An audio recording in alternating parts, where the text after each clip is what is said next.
Hello guys, मैं engineer राजकुमार आप लोग को बहुत बहुत स्वागत करता हूं इस यूट्यूब चैनल पर। यहां पर आप लोगों के लिए रेलवे एनटीपीसी ग्रुप डी और एसएससी अदर एग्जाम्स के लिए वेरी वेरी इंपॉर्टेंट क्वेश्चन और आंसर हैं जो प्रीवियस ईयर सोल्व क्वेश्चन है। ठीक है ना, यानी इसके पहले क्वेश्चन पूछा गया है। तो ये भारतीय राज्य व्यवस्था का इम्पोर्टेंट क्वेश्चन है जो भाग 1 आपके सामने दिया जा रहा है। तो आशा करता हूँ वीडियो को लाइक शेयर कमेंट जरूर कीजिएगा और सब्सक्राइब करके बेल आइकन जरूर दबा लीजिएगा। चलिए, आपके सामने भारतीय राज्य व्यवस्था आपके सामने दिया जा रहा है। भारतीय राज्य व्यवस्था का इम्पोर्टेंट क्वेश्चन। तो आप लोग प्लीज़ इस वीडियो को अंत तक जरूर देखिए। चलिए, क्वेश्चन कहता है कुछ ऐतिहासिक पृष्ठभूमि, कुछ इम्पोर्टेंट तथ्य हम लोग जान सकते हैं। भारतीय संविधान के 22 भागों में से जो संविधान के गठन के समय थे उनमें से हटाया गया एकमात्र भाग है भाग 7। भारतीय संविधान सब व्यक्तियों को समान मानता है। विश्व का सबसे विस्तृत लिखित संविधान किस देश का है? भारत का। समस्त भारतीय नागरिकों को समानता के लिए आश्वस्त कौन करता है? भारत का संविधान। कौन है जो सर्वोच्च कानून है? किसी क्षेत्र में रहने वाले लोगों के बीच के आपसी संबंध तय होने के साथ साथ लोगों तथा सरकार के बीच के संबंध भी तय होते हैं। भारतीय संविधान। भारतीय संविधान में संघवाद किस देश से लिया गया है? कनाडा से। भारतीय संविधान किस तिथि को लागू हुआ था? माघ शीर्ष शुक्ल सप्तमी संवत 2006 विक्रमी। याद रखिएगा। संविधान सभा में किस देशी रियासत के प्रतिनिधि ने भाग नहीं लिया था? हैदराबाद के। अध्यक्षात्मक शासन का उदय सर्वप्रथम किस देश में हुआ था? संयुक्त राज्य अमेरिका में। भारत के संविधान में भारत को किस रूप में वर्णित किया गया? राज्यों का संघ।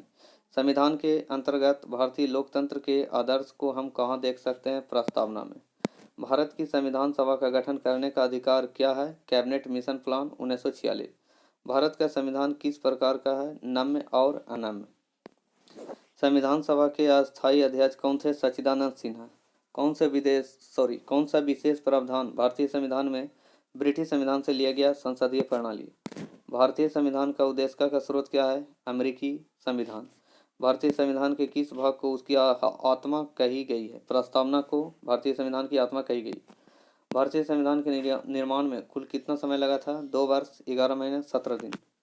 भारतीय संविधान का कौन सा भाग संघ और उसके क्षेत्र के बारे में बताता है? भाग 1। ठीक है। भारतीय संविधान में न्यायिक पुनर्विलोकन का प्रावधान किस देश के संविधान से लिया गया है? संयुक्त राज्य अमेरिका से। भारतीय संविधान में राष्ट्रपति के चुनाव की प्रणाली किस देश से ली गई है? आयरलैंड से। और राष्ट्रपति के चुनाव की प्रणाली क्या है? एकल संक्रमणीय मत प्रणाली। किस अधिनियम ने ईस्ट इंडिया कंपनी के व्यापारिक अधिकार को समाप्त कर दिया है? 1813 का चार्टर अधिनियम। भारत का मूल संविधान कहाँ प्रकाशित किया गया था? देहरादून में। भारतीय संविधान ने भारत को समाजवादी, प्रजातांत्रिक, गणराज्य तथा धर्मनिरपेक्ष घोषित किया है। हमारे संविधान के अनुसार भारत एक धर्मनिरपेक्ष राष्ट्र है। भारत का संविधान दिवस 26 नवंबर को आता है। भारतीय संविधान 26 जनवरी को अस्तित्व में आया। भारत के राष्ट्रीय ध्वज में स्थित अशोक चक्र 24 तिलियां वाला एक चक्र है। हमारे राष्ट्रीय ध्वज में स्थित चक्र किस बात का प्रतिनिधित्व करता है? न्याय का प्रतीक। भारतीय संविधान में कितने भाग हैं? 22 भाग हैं। भारत का राष्ट्रीय फूल क्या है? कमल। सभा के विचार विमर्श के लिए मार्गदर्शन करने के लिए उद्देश्य संकल्प आंदोलन का प्रारंभ जवाहरलाल नेहरू द्वारा किया गया था और जवाहरलाल नेहरू प्रथम प्रधानमंत्री भारत के। भारत की संविधान सभा की प्रारूप समिति के अध्यक्ष कौन थे? Doctor BR Ambedkar. किस एक्ट ने मुसलमानों के लिए अलग मतदाताओं या सामुदायिक प्रतिरूप की पेश की? Act of 1909। भारतीय नागरिकता किसके द्वारा दी जाती है? गृह मंत्रालय के द्वारा। ठीक है। भारत के प्रथम राष्ट्रपति डॉक्टर राजेंद्र प्रसाद। चलिए, अब कुछ क्वेश्चन है आपके सामने दिया जा रहा है, आप इसको टिक आउट कीजिएगा। निम्नलिखित में से किस अधिनियम द्वारा भारत में प्रांतों को स्वायत्त प्रदान की गई थी? ठीक है। तो भारत सरकार अधिनियम 1935 के तहत। भारत सरकार अधिनियम 1935 के तहत ऑप्शन सी आंसर हो जाएगा।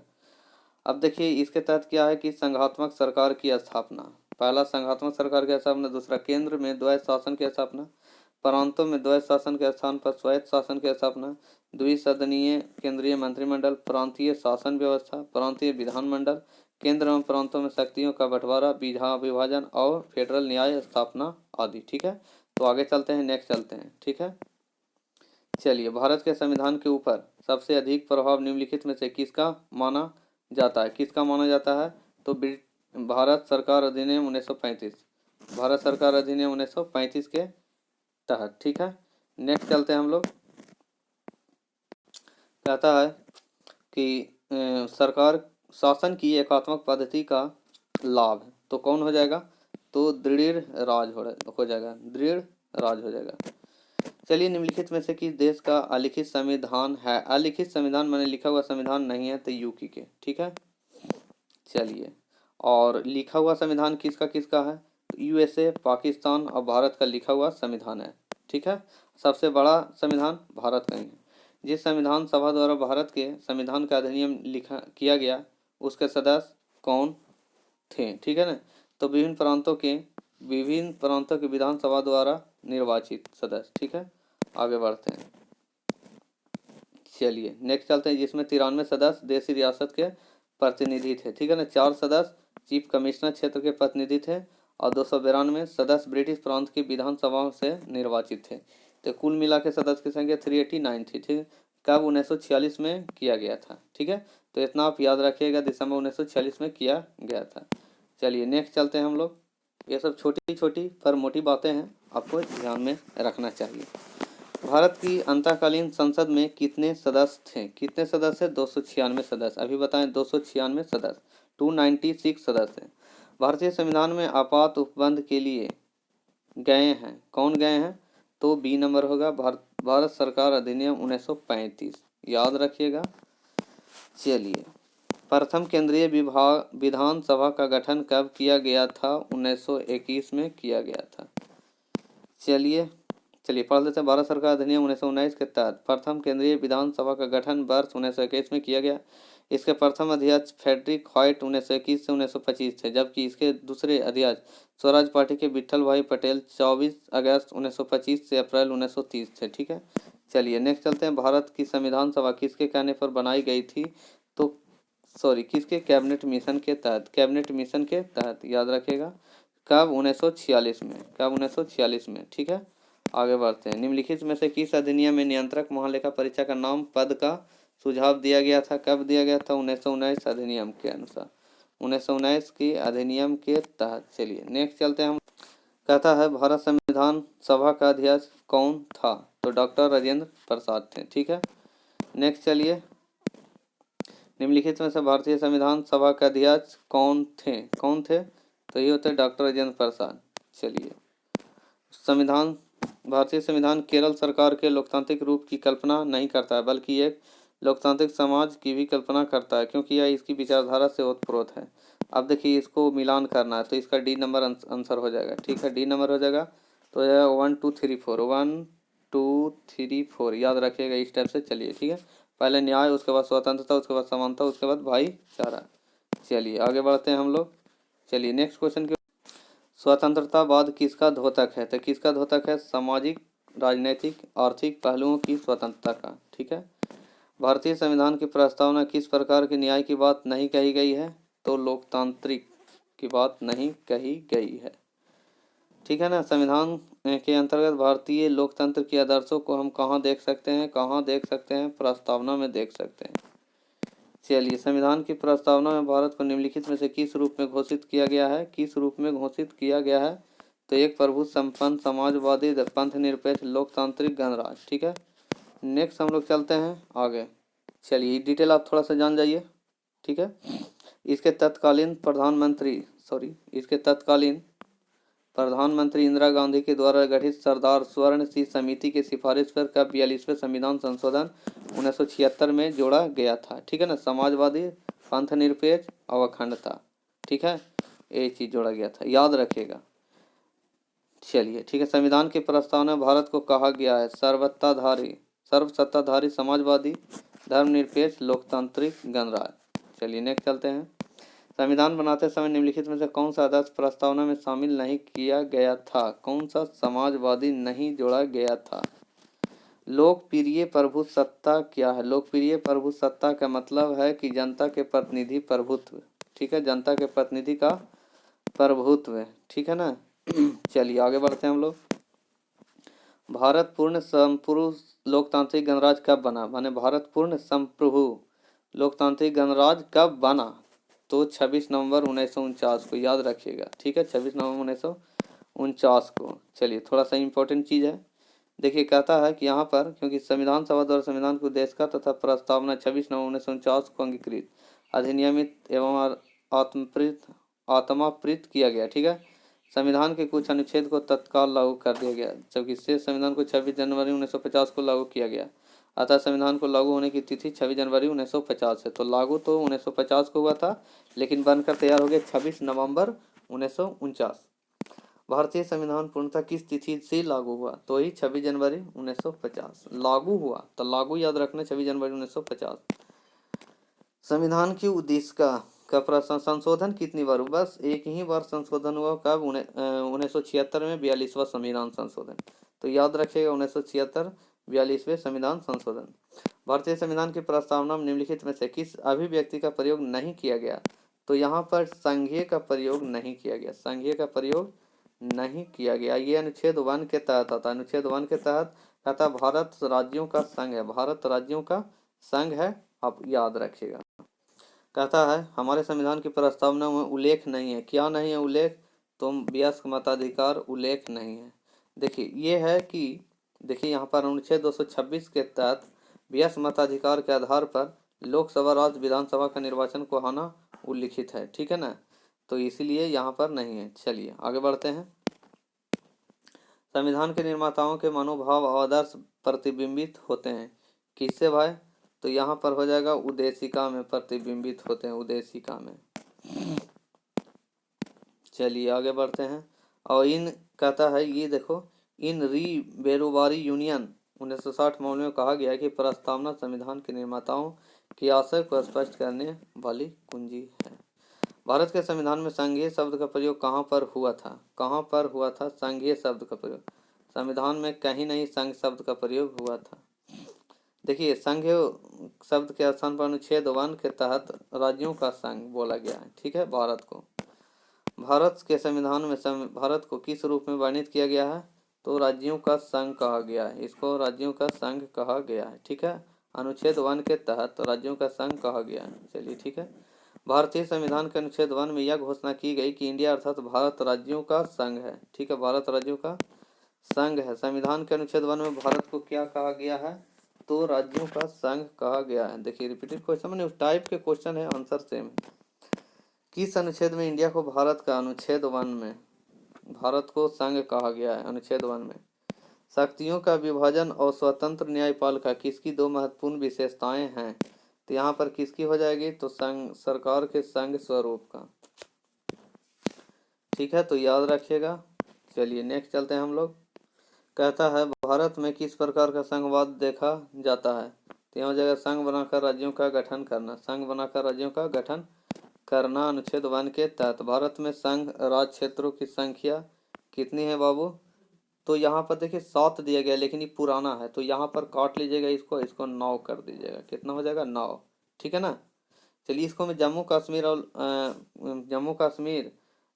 और लद्दाख को नहीं जोड़ा गया, इसलिए यहाँ पर 9 हो जाएगा जोड़ के, ठीक है। आगे बढ़िए। चलिए, भारत संघ में कितने राज्य हैं? तो यहाँ पर देखिए 28 राज्य होना चाहिए, लेकिन 29 दिया है। एक यहाँ ये गलती है। चलिए ठीक है, कहा कि पहले 29 था, लेकिन अब एक घट गया। चलिए आगे बढ़िए। चलिए, लक्षद्वीप, मिनिकॉय और अमीनद्वीपी द्वीप का नाम बदलकर लक्षद्वीप किस वर्ष में संसदीय अधिनियम द्वारा किया गया है? किस वर्ष किया गया है? तो 1973 के द्वारा, ठीक है। नेक्स्ट चलते हैं हम लोग। चलिए, संघ राज्य क्षेत्र में निम्नलिखित में से क्या शामिल नहीं है? क्या शामिल नहीं है? जम्मू और कश्मीर शामिल नहीं है, लेकिन अब इसको शामिल कर लिया गया, अब इसको शामिल कर लिया, लेकिन क्वेश्चन के अनुसार ही सही है, ठीक है ना। आगे बढ़ते हैं। चलिए, पहले यहाँ पर 370 धारा लागू था, लेकिन अब इसको भी हटा दिया गया है, ठीक है। चलिए, 1956 में राज्यों का पुनर्गठन करने से यहाँ 14 राज्य और 6 राज्य क्षेत्र बने थे, 14 राज्य और 6 संघ राज्य क्षेत्र बने थे। चलिए, निम्नलिखित में से कौन सा राजनीतिक अधिकार नहीं है? राजनीतिक जीवन का अधिकार है, जो राजनीतिक अधिकार नहीं है। जीवन जीने का अधिकार है, जो राजनीतिक अधिकार नहीं है। ये अनुच्छेद 21 के तथा प्राण और दैहिक स्वतंत्रता का संरक्षण के मौलिक अधिकार है। ये कौन सा है? मौलिक अधिकार हैं। ठीक है, ये राजनीतिक अधिकार नहीं है। चलिए, किस सन में भारतीय नागरिक के मौलिक कर्तव्य संविधान में शामिल किए गए थे? 1976 में। चलिए नेक्स्ट चलते हैं। सरदार स्वर्ण सिंह समिति की सिफारिश पर 42वें संविधान संशोधन 1976 द्वारा 3131/1977 से लागू भारतीय संविधान में भाग 4A अनुच्छेद 51A जोड़कर भारतीय नागरिकों के 10 मौलिक कर्तव्य शामिल किए गए थे, जिनकी संख्या 86वें संविधान संशोधन 2002 के बाद से 11 हो गई थी। ठीक है, तो ये कुछ इंपॉर्टेंट तथ्य है, आप इसको याद रखिएगा। भारतीय संविधान लागू हुआ था, लागू कब हुआ था? तो 26 जनवरी 1950 को लागू हुआ था। बनकर तैयार कब हुआ था? 26 नवंबर 1949 को। चलिए आगे बढ़ते हैं हम लोग। और अपनाया गया था, भारतीय संविधान कब अपनाया गया था? तो यहाँ हो जाएगा अपनाया गया था वही बनकर तैयार जब ये अपनाया 26 नवंबर 1949 को। हमारे संविधान इतिहास में 26 नवंबर 1949 एक महत्वपूर्ण दिन है। किस लिए दिन है भाई? तो 20 नवंबर इस दिन संविधान अंगीकार किया गया था। चलिए नेक्स्ट चलते हैं हम लोग। संविधान का प्रारूप पूरा हुआ कब? प्रारूप हुआ 26 नवंबर 1949 को, प्रारूप बनकर तैयार हो गया था। समग्र रूप से भारतीय संविधान लागू कब हुआ? 26 जनवरी 1950 को लागू हुआ। याद रखिएगा, लागू कहेगा तो 50 वाला मारिएगा। भारत की संविधान सभा का संवैधानिक सलाहकार कौन था? कौन था संवैधानिक सलाहकार? Sir BN Rao. Sir BN Rao संवैधानिक सलाहकार थे। चलिए थोड़ा सा इंपॉर्टेंट चीज है, भारत के संविधान सभा के संवैधानिक सलाहकार सर BN राव थे। संविधान सभा की प्रथम बैठक 9 दिसंबर 1946 को डॉक्टर सच्चिदानंद सिन्हा की अध्यक्षता में हुई थी। 11 दिसंबर 1950 को डॉक्टर राजेंद्र प्रसाद को संविधान सभा का स्थायी अध्यक्ष तथा सर BN राव को संविधान सभा का सलाहकार नियुक्त किया गया। चलिए, कहता है संविधान की रचना के समय संविधान सभा का संवैधानिक सलाहकार कौन थे? तो कौन थे? BN Rao. Sir BN Rao, sir सलाहकार में BN राव। ठीक है, संघीय प्रकार के शासन का एक गंभीर दोष क्या होता है? पृथकता का खतरा। पृथकता का खतरा। चलिए नेक्स्ट चलते हैं हम लोग। कहता है सरकार की निम्नलिखित प्रणालियों में से किसमें द्विसदन पद्धति एक अनिवार्य लक्षण है? किसमें? संघीय प्रणाली में। ठीक है, संघीय प्रणाली में द्विसदन पद्धति। लोकतांत्रिक केंद्रीकरण किसकी महत्वपूर्ण विशेषता है? किसके महत्वपूर्ण विशेषता है? तो समाजवादी राज्य की महत्वपूर्ण विशेषता है। चलिए आगे बढ़ते हैं। कहता उदाहरण के लिए पूर्व सोवियत संघ, चीन, उत्तर कोरिया, क्यूबा आदि ये सब है। ठीक है, थोड़ा सा पढ़ लेते हैं। समाजवादी राज्य में वास्तविक लोकतंत्र की स्थापना के नाम पर एक पार्टी का शासन पर वर्चस्व होता है और सारी सत्ता सर्वहारा के अधिनायकत्व के नाम पर सत्ताधारी पार्टी के केंद्रीय संगठन में केंद्रित रहती है। उदाहरण के लिए पूर्व सोवियत संघ, चीन, उत्तर कोरिया, क्यूबा आदि में। भारत एक लोकतंत्र है। लोकतंत्र है, यहाँ जनता का शासन है। ठीक है ना, यानी जनता के द्वारा चुने गए प्रतिनिधि का शासन चलता है। ठीक है, इसलिए डेमोक्रेटिक राज्य है। ठीक है, इसे ग्रीक मूल शब्द डेमोस से हुई है। डेमोस का अर्थ है जनसाधारण और इस शब्द में क्रेसी शब्द जोड़ा गया है। ठीक है, जिसका अर्थ है शासन। डेमोक्रेसी, डेमो जनसाधारण और क्रेसी शासन आदि।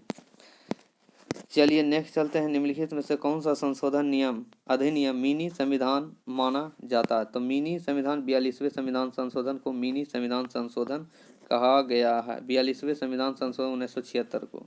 ठीक है, कहता है मिनी संविधान संशोधन इसके तहत प्रस्तावना के साथ साथ संविधान के कई अनुच्छेद में भी संशोधन किया गया था। ठीक है ना, भारत एक एकल नागरिकता की अवधारणा अपनाई गई है। कहाँ से? इंग्लैंड से। इंग्लैंड से अपनाई गई है। चलिए नेक्स्ट चलते हैं हम लोग। भारत में एकल नागरिकता की अवधारणा इंग्लैंड से संवैधानिक व्यवस्था से अपनाई गई है। दोहरी नागरिकता निम्न में से किसकी विशेषता है? तो संघीय सरकार की विशेषता है। संघीय सरकार की विशेषता है। अमेरिकी संघीय सरकार में दोहरी नागरिकता की व्यवस्था अमेरिका में। चलिए याद रखिएगा, अमेरिका में दोहरी संघीय सरकार की व्यवस्था है। और दोहरी सरकार का मतलब संघ और राज्य की, संघ और राज्य दोनों की होता है, इसलिए दोहरी शासन व्यवस्था। संविधान में कौन सा भाग नागरिकता के प्रावधान से संबंधित है? तो यहाँ पर हो जाएगा 2। क्या हो जाएगा? 2। भाग 2 के तहत भाग 2 में नागरिकता से संबंधित प्रावधान दिए गए। यह प्रावधान अनुच्छेद 5 से 11 तक में समाहित है। चलिए मिलान करना है आपको। भारतीय नागरिकता को प्राप्त करने का तरीका, भारतीय नागरिकता को अंत करने का तरीका, मूल अधिकार। इसके आंसर हो जाएंगे CAB यानी ये नंबर हो जाएगा। तो आप इसको मिला देते हैं CAB। चलिए थोड़ा सा CAB पहला हो जाएगा, जो पहला वाला हो जाएगा उस C में जाएगा।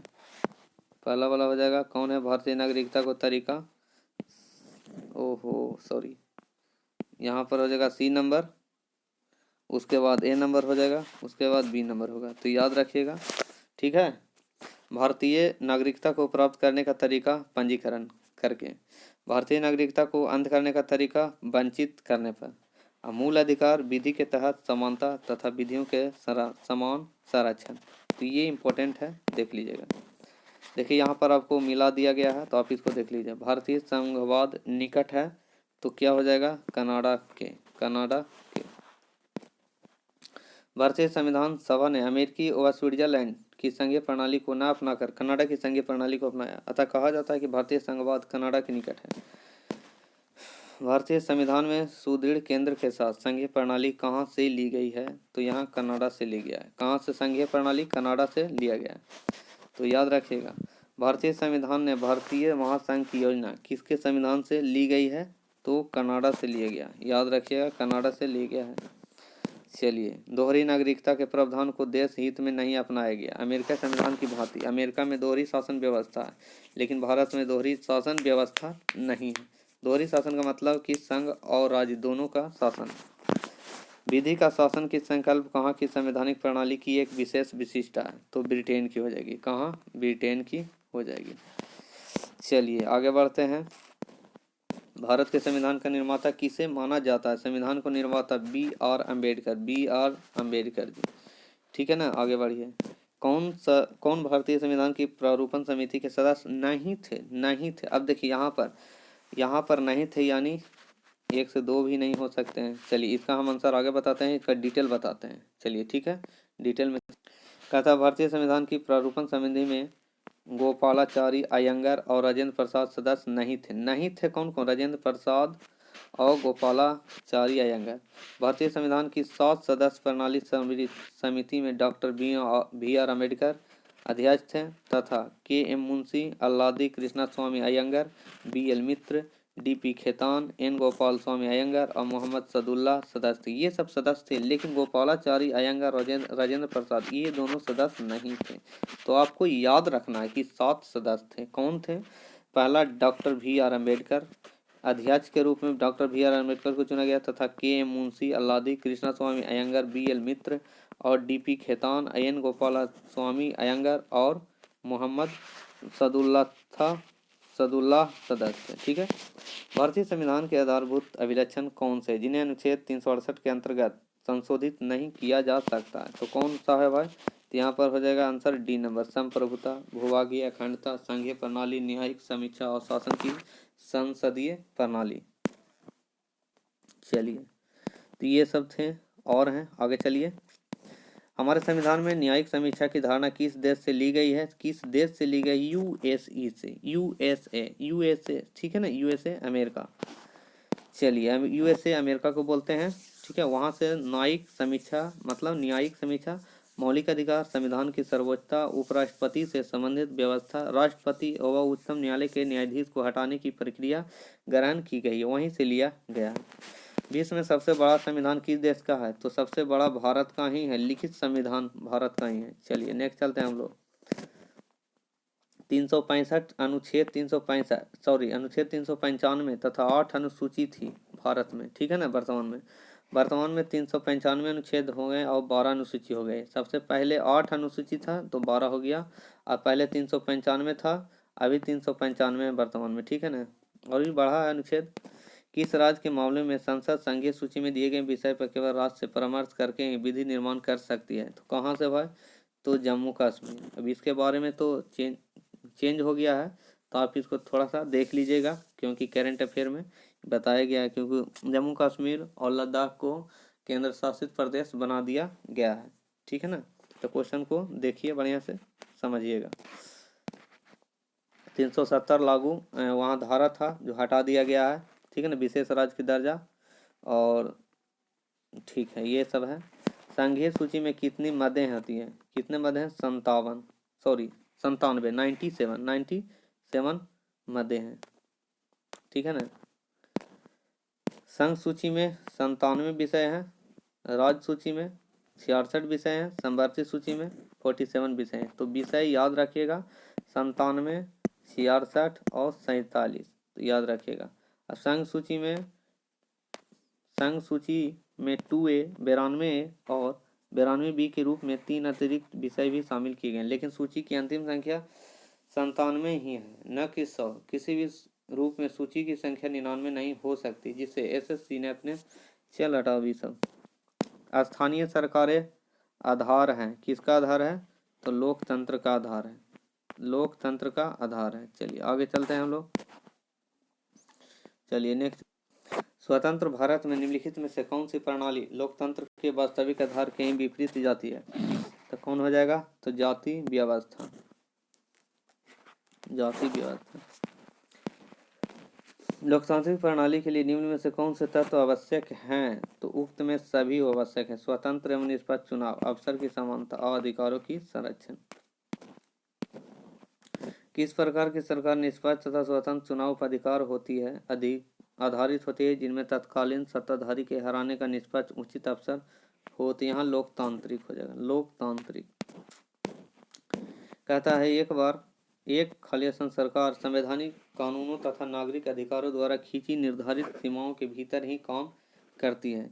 किस कौन हो जाएगा? लोकतांत्रिक हो जाएगा, लोकतांत्रिक, भीतर काम करती है।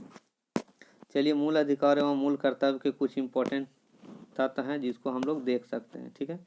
यदि किसी नागरिक के मौलिक अधिकार का उल्लंघन होता है तो वह भारतीय संविधान के अनुच्छेद 32 के तहत सीधा भारत के उच्चतम न्यायालय के पास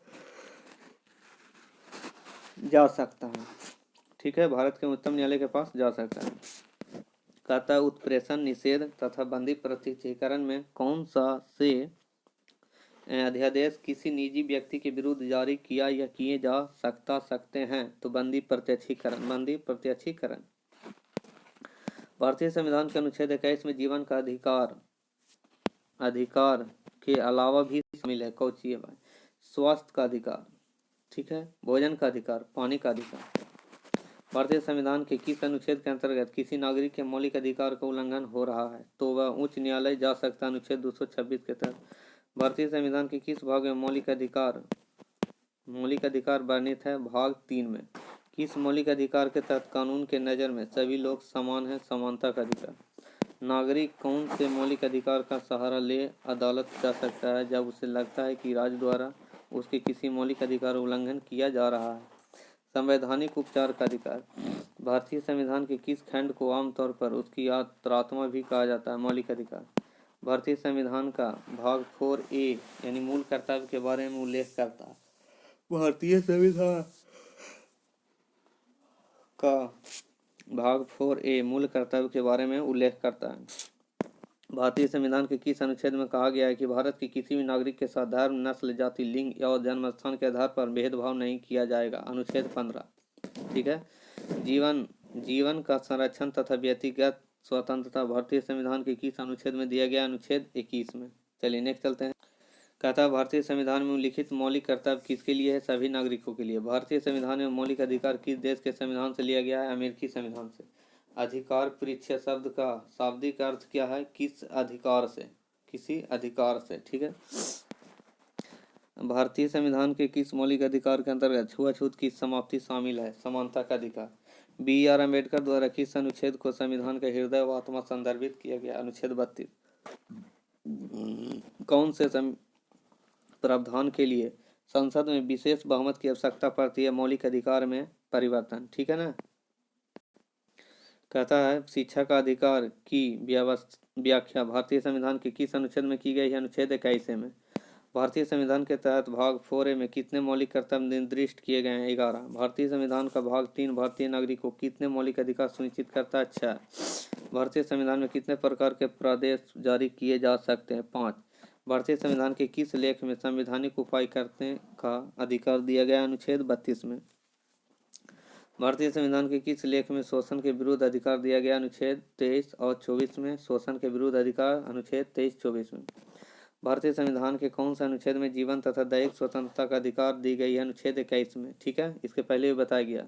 भारतीय संविधान के किस अनुच्छेद में गिरफ्तारी के 24 घंटे के अंतराल मजिस्ट्रेट के सामने पेश होने का अधिकार है? अनुच्छेद 22 में मजिस्ट्रेट के सामने पेश होने का अधिकार है। जब कोई निचली अदालत अपनी अधिकार क्षेत्र का अतिक्रमण करके किसी मुकदमे की सुनवाई करता है या करती है तो ऊपर की अदालतें, उच्च न्यायालय व सर्वोच्च न्यायालय उसे ऐसा करने से रोकने के लिए जारी करता है एक प्रतिषेध, जिसे रीट जारी बोलता है। रीट। उत्प्रेषणादेश या उत्प्रेषण से क्या अभिप्राय है? प्रमाणित करना या जानकारी देना। मौलिक अधिकारों के निलंबन व सिद्धांत भारतीय संविधान में किस देश के संविधान से लिया गया है? जर्मनी से। भारतीय संविधान का अनुच्छेद 19 बोलने आदि की स्वतंत्रता से संबंधित कुछ अधिकार का संरक्षण किससे संबंधित है? भारतीय नागरिक के मौलिक अधिकार से। ठीक है, अनुच्छेद 19 में। प्रेस की स्वतंत्रता भी है, ठीक है ना, उसी को बोला जाता है। ठीक है, भारतीय संविधान का अनुच्छेद 24 कारखानों आदि में बच्चों के रोजगार पर निषेध किससे संबंधित है? भारतीय नागरिक के मौलिक अधिकार से। अनुच्छेद 24 के अनुसार बच्चों को कारखाने में नहीं काम करना है। जिसको 14 वर्ष से कम उम्र के बच्चा है उसको कल कारखाने में नहीं काम कराना है। ठीक है, अनुच्छेद 19 में प्रेस की स्वतंत्रता है, ठीक है ना, बोलने की स्वतंत्रता है। ठीक है, भारतीय संविधान का अनुच्छेद 32 इस भाग द्वारा प्रदत्त अधिकारों के प्रवर्तन के लिए उपचार किससे संबंधित है? अनुच्छेद 32 के तहत भारतीय नागरिक के मौलिक अधिकार। ठीक है ना, अनुच्छेद 32। ठीक है, भारतीय संविधान का अनुच्छेद 27 किसी भी धर्म विशेष का बढ़ावा देने के लिए करों के भुगतान के रूप में स्वतंत्रता है। किसी धर्म विशेष का बढ़ावा देने के लिए करों के भुगतान के रूप में स्वतंत्रता है तो भारतीय नागरिक के मौलिक अधिकार से, ये भी मौलिक अधिकार में होता है। भारतीय संविधान का अनुच्छेद 31 से संपदा के अधिग्रहण के लिए उपलब्ध कानून का संरक्षण आदि किससे संबंधित है? भारतीय नागरिक के मौलिक अधिकार से। भारतीय संविधान का अनुच्छेद 31B में कुछ अधिनियमों और विनियमों का मान्यकरण किससे संबंधित है? भारतीय नागरिक मौलिक अधिकार। भारतीय संविधान का अनुच्छेद 31 से निश्चित निर्देशक सिद्धांतों को प्रभावी करने के कानूनों का संरक्षण किससे संबंधित है? भारतीय नागरिकों के मौलिक अधिकार से। हमारे देश में शिक्षा का अधिकार एक मूलभूत अधिकार है। भारतीय संविधान का कौन सा अनुच्छेद विधि के समझ समता के अधिकार से संबंधित है? अनुच्छेद 14 विधि के समझ समता के अधिकार। निजता का अधिकार किससे अधीन आता है? अनुच्छेद 21। समता का हक, धार्मिक आज़ादी, संवैधानिक उपचारों का हक तथा सभी को शिक्षा का हक में से भारतीय संविधान किसकी गारंटी नहीं देता है? सभी को शिक्षा का हक। संविधान उपचारों का अधिकार किसके तहत आता है? मौलिक अधिकार। भारतीय संविधान में मूलभूत अधिकार किस संविधान के लिए गए थे? कहाँ से? तो अमेरिका से। ठीक है ना, लिया गया था कहाँ से? अमेरिका से। ठीक है, मूलभूत अधिकार अमेरिका से लिया गया है। इसमें संविधान में 6 मूल अधिकार वर्णित हैं। निम्नलिखित में से क्या उच्च न्यायालय उच्चतम न्यायालय दोनों की अधिकारिता के अधीन आता है? कौन आता है? तो यह मूल अधिकार के संरक्षण, मूल अधिकारों के संरक्षण। ठीक है, चलिए, प्रारंभ में कितने मौलिक अधिकार दिए गए थे? तो 7 दिए गए थे। कितने? 7। कहता है किंतु 7 मौलिक अधिकार थे, किंतु 44वें संविधान संशोधन 1978 के द्वारा संपत्ति के मौलिक अधिकार को समाप्त कर दिया गया। अतः 6 मौलिक अधिकार हैं। समानता का अधिकार, स्वतंत्रता का अधिकार, शोषण के विरुद्ध अधिकार, धार्मिक स्वतंत्रता का अधिकार, ठीक है, संस्कृति व शिक्षा संबंधी अधिकार और संवैधानिक उपचारों का अधिकार। ठीक है ना, ठीक है। और चलिए, ठीक है, कोई बात नहीं, आगे बढ़ते हैं। संपत्ति के अधिकार को हटा दिया गया। भारतीय संविधान के निम्नलिखित में से किस अध्याय में जनता को गारंटी मूल अधिकार दिए गया है? तो भाग 3 में। ठीक है, गारंटी मूल अधिकार भाग 3 में। आगे बढ़ते हैं हम लोग। चलिए, कुछ पढ़ लिया जाए इसको भी डिटेल। भारतीय संविधान के अध्याय 3 भाग 3 के अनुच्छेद 12 से 35 के अंतर्गत जनता के गारंटी मूल अधिकार का वर्णन किया गया, जबकि भारतीय संविधान के भाग 1 के अंतर्गत संघ एवं उसके राज्य, भाग 2 के अंतर्गत नागरिकता तथा भाग 4 के अंतर्गत नीति निर्देशक तत्व का वर्णन किया गया है। तो नीति निर्देशक तत्व भाग 4 में आ जाता है, ठीक है, और अंतर्गत नागरिकता भाग 2 में आता है और संघ एवं राज्य होता है भाग 1 के तहत। तो आगे बढ़ते हैं। स्वतंत्रता का अधिकार भारतीय संविधान के किस अनुच्छेद में वर्णित है?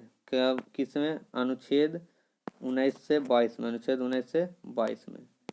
चलिए, आगे बढ़ते हैं। संविधान के किस धारा के अंतर्गत कोई भी व्यक्ति मूल अधिकारों के हनन का मामला सीधे उच्चतम न्यायालय में उठा सकता है?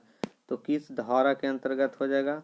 तो धारा 32 के तहत, धारा 32 के तहत। ठीक है, चलिए आगे बढ़िए। एक रीट किसके द्वारा जारी की जाती है? रीट जो जारी की जाती है कोई उच्च न्यायालय के द्वारा, कोई उच्च न्यायालय के द्वारा रीट जारी की जाती है अनुच्छेद 32 तथा प्रत्येक उच्च न्यायालय अनुच्छेद 226 के तहत, जो सर्वोच्च न्यायालय है अनुच्छेद 32 के तहत और उच्च न्यायालय 226 के तहत अपनी रीट जारी कर सकता है। फिर से याद रखिए, उच्चतम न्यायालय 32 के तहत और उच्च न्यायालय, ठीक है ना, माने सर्वोच्च न्यायालय, सर्वोच्च न्यायालय को ही उच्चतम न्यायालय, सर्वोच्च न्यायालय हो गया अनुच्छेद 32 और सभी उच्च न्यायालय 226 के तहत रीट जारी कर सकता या सकती है। चलिए नेक्स्ट चलते हैं हम लोग। चलिए, निम्नलिखित में से कौन सा न्यायिक आदेश उच्चतर न्यायिक एक निम्नतर न्यायालय को जारी करता है? तो यहाँ हो जाएगा प्रतिषेध हो जाएगा। क्या हो जाएगा? प्रतिषेध। चलिए आगे बढ़ते हैं।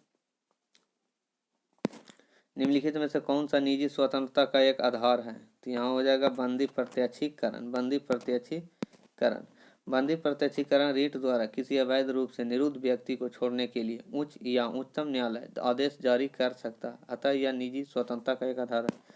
किस बंदी प्रत्यक्षीकरण रीट जारी की जाती है? किस स्थिति में? ठीक है, तो किस स्थिति में हो जाएगा? दोषपूर्ण पुलिस नज़रबंदी, दोषपूर्ण पुलिस नज़रबंदी में। ठीक है, किस व्यक्ति के अवैध निरोध के मामले में न्यायालय द्वारा निम्नलिखित में से क्या जारी किया जाता है? तो बंदी प्रत्यक्षीकरण को जारी किया जा सकता है। ठीक है, चलिए हम लोग नेक्स्ट चलते हैं। भारतीय संविधान में कितने प्रकार के न्यायिक आदेश हैं? तो यहाँ 5 प्रकार के न्यायिक आदेश हैं। चलिए आगे बढ़ते हैं। कौन कौन है भाई? बंदी प्रत्यक्षीकरण, परमादेश, प्रतिषेध, उत्प्रेषण और अधिकार परीक्षा। ठीक है, तो नेक्स्ट चलते हैं। भारतीय संविधान में किस प्रकार के रीट की विशिष्ट व्यवस्था नहीं की गई है? तो यहाँ हो जाएगा सी और डी हो जाएगा, व्यादेश और निषेध में सी और डी दोनों हो जाएगा।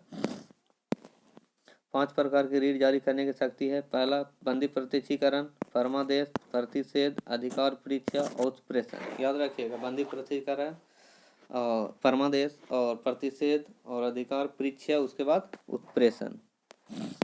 उच्चतम न्यायालय द्वारा कितने प्रकार की रीट जारी की जा सकती है? तो 5 प्रकार की रीट जारी की जा सकती है। भारतीय संविधान में कितने प्रकार के प्रदेश जारी किए जा सकते हैं? तो 5 प्रकार के प्रदेश जारी किया जा सकता है। चलिए हम लोग, तब जारी किया जाता है जब न्यायालय को लगता है कि कोई सार्वजनिक पदाधिकारी अपने कानूनी दायित्व का पालन नहीं कर रहा है और इससे किसी व्यक्ति का मौलिक अधिकार प्रभावित हो रहा है। तो कौन कौन सा है भाई? तो यहाँ परमादेश जब जारी किया जाता है। परमादेश कब जारी किया जाता है? वही क्वेश्चन बोला गया, परमादेश कब जारी किया जाता है? परमादेश जारी किया जाता है न्यायालय को लगता है कि कोई सार्वजनिक पदाधिकारी अपने कानून को दायित्व का पालन नहीं कर रहा है, इससे किसी व्यक्ति का मौलिक अधिकार प्रभावित हो रहा है, इसके लिए परमादेश जारी किया जाता है। ठीक है ना। चलिए, परमादेश का अर्थ है आदेश देना, आदेश देना। तो सरकार, उच्चतम न्यायालय सरकार माने जो है वो अपना आदेश देता है। ठीक है, आगे बढ़िए। कहता है, और तो थोड़ा इसको पढ़ ही लेते हैं, ठीक रहेगा। कहता है इसमें किसी व्यक्ति, निगम, कनिष्ठ न्यायालय, सरकार, किसी लोक प्राधिकारी को कोई काम करने के लिए निर्देश दिया जाता है। इसका उपयोग ऐसे प्राधिकारी के विरुद्ध किया जाता है जो सार्वजनिक कर्तव्य करने से इनकार कर रहा हो और विफल हो रहा हो। निम्नलिखित में कौन सी याचिका परमादेश कोर्ट द्वारा किसी सरकारी अधिकारी करने के लिए, कार्य करने के लिए किया जाता है? बस यही है, तो परमादेश हो जाएगा। क्या हो जाएगा? परम आदेश। निम्नलिखित में से कौन सा न्यायिक आदेश उच्चतम न्यायालय द्वारा किसी भी व्यक्ति को किसी सार्वजनिक कार्यालय पर अधिकार करने से रोकने के लिए जारी किया जाता है? तो कौन हो जाएगा? ये अधिकार परीक्षा। ठीक है, अधिकार परीक्षा याद रखिए। अधिकार परीक्षा आदेश को उच्च न्यायालय या उच्चतम न्यायालय द्वारा किसी व्यक्ति को किसी सार्वजनिक कार्यालय पर अधिकार करने से रोकने के लिए किया जाता है या किसी व्यक्ति द्वारा लोक कार्यालय के अवैध अनाधिकार ग्रहण करने को रोकता है, यानी अधिकार परीक्षा। क्वेश्चन अच्छा है, इसको भी ध्यान में रखिएगा। निम्नलिखित में से कौन सा जोड़ा अनुकूल नहीं है? जो दिया गया है जो सही है, नहीं है। ठीक है, 14 तो समानता का अधिकार सही है। ठीक है, 17 गलत है। अनुच्छेद 17 में होता है ना, हम बताते हैं अनुच्छेद 17 क्या है। यहाँ सी नंबर हो जाएगा, अनुच्छेद 17 गलत है। ठीक है, कहता है अनुच्छेद, हाँ, अस्पृश्यता का अंत हो जाएगा। अनुच्छेद 17 में अस्पृश्यता का अंत हो जाता है। ठीक है, यही दिया गया। ठीक है, तो इम्पोर्टेंस है। चलिए आगे बढ़ते हैं। भारतीय संविधान के किस मौलिक अधिकार में कहा गया है कि सभी लोगों का देश का कानून बराबर सुरक्षा प्रदान करेगा? यानी तो यहाँ समानता का अधिकार में, तो सभी लोग समान हैं समानता का अधिकार में। चलिए, भारतीय संविधान के अनुसार जीवन का अधिकार एक मौलिक अधिकार है, राजनीतिक अधिकार नहीं, आर्थिक और धार्मिक अधिकार नहीं है। ठीक है, मौलिक अधिकार है। ठीक है, आगे बढ़ते हैं। अनुच्छेद 21 के तहत हो गया सार्वजनिक रोजगार के मामले में अवसर की समानता। देखिए यहाँ पर अनुच्छेद 21 के तहत सार्वजनिक रोजगार में मामलों में अवसर की समानता। अनुच्छेद 16 के तहत व्यक्तिगत स्वतंत्रता का रक्षा। अनुच्छेद 19 के तहत भारतीय संविधान में मौलिक अधिकार। उच्चतम न्यायालय ने अनुच्छेद 21 की व्यापक व्याख्या करते हुए अस्थायी आवास का आश्रय प्रदान किया। अधिकार को मौलिक अधिकार में बनाया गया। ठीक है, आगे बढ़ते हैं। अभिव्यक्ति की स्वतंत्रता किस मौलिक अधिकार के अंतर्गत आती है? तो किसके अंतर्गत आती है? स्वतंत्रता का अधिकार, स्वतंत्रता के अधिकार के अंतर्गत आती है। ठीक है, वाक स्वतंत्रता एवं अभिव्यक्ति की स्वतंत्रता यानी बोलने की स्वतंत्रता अनुच्छेद 19(1) के में वर्णित स्वतंत्रता के मौलिक अधिकार के अंतर्गत। देखिए अनुच्छेद 1 है प्रेस की स्वतंत्रता, अनुच्छेद 19 है यानी 19 है जो प्रेस की स्वतंत्रता है। ठीक है, अनुच्छेद 19(1) है या क्या है? 19(1) के क्या है? जो वाक स्वतंत्रता यानी अभिव्यक्ति करने की स्वतंत्रता यानी बोलने की स्वतंत्रता। किस मौलिक अधिकार के तहत मानव व्यापार निषेध है? मानव व्यापार निषेध है यानी मानव को बेचा उचा नहीं जा सकता। ठीक है, शोषण के विरुद्ध अधिकार। ठीक है, ठीक है, आगे यह शोषण करना ये गलत है। अनुच्छेद 23 के माध्यम से मानव के दुर्व्यवहार, बेगार सभी प्रकार के बालाश्रम को प्रतिषिद्ध किया गया है। अनुच्छेद 23 के माध्यम से बोलने का मतलब है कि किसी पर आप दबाव देके कोई काम नहीं करवा सकते हैं, अनुच्छेद 23 के अंतर्गत। ठीक है ना। चलिए, मानहानि का केस इस पर ही होता है। चलिए हो गया 24। कौन सा अधिकार सही भारतीय संविधान द्वारा एक मौलिक अधिकार के रूप में नहीं दिया गया? तो कौन सा? तो संपत्ति के अधिकार में, संपत्ति के अधिकार को हटा दिया गया। चलिए ठीक है, यह अनुच्छेद 300 का के अधीन एक विधिक अधिकार है। ठीक है, संपत्ति के अधिकार को अनुच्छेद 300 का के अधीन एक विधिक अधिकार है। किस संविधान संशोधन अधिनियम द्वारा संपत्ति का अधिकार मूल अधिकार नहीं रहा? तो कौन सा? वही होगा 44वां संविधान संशोधन के अनुसार 44वां में संपत्ति के अधिकार को हटा दिया गया मौलिक अधिकार से। चलिए नेक्स्ट चलते हैं हम लोग। 44वें संविधान संशोधन के अंतर्गत कौन सा विधिक अधिकार बन गया? तो संपत्ति का अधिकार बन गया। ठीक है ना। चलिए आगे बढ़िए। संपत्ति का अधिकार विधिक अधिकार है। भारतीय संविधान के अनुसार संपत्ति का अधिकार एक विधिक अधिकार है। चलिए आगे बढ़ जाइए। मौलिक अधिकार नहीं है। कहता है कौन से अधिकार को मौलिक अधिकार से हटाकर एक सामान्य कानूनी अधिकार बना दिया गया है? तो कौन हो जाएगा? धार्मिक स्वतंत्रता का अधिकार को।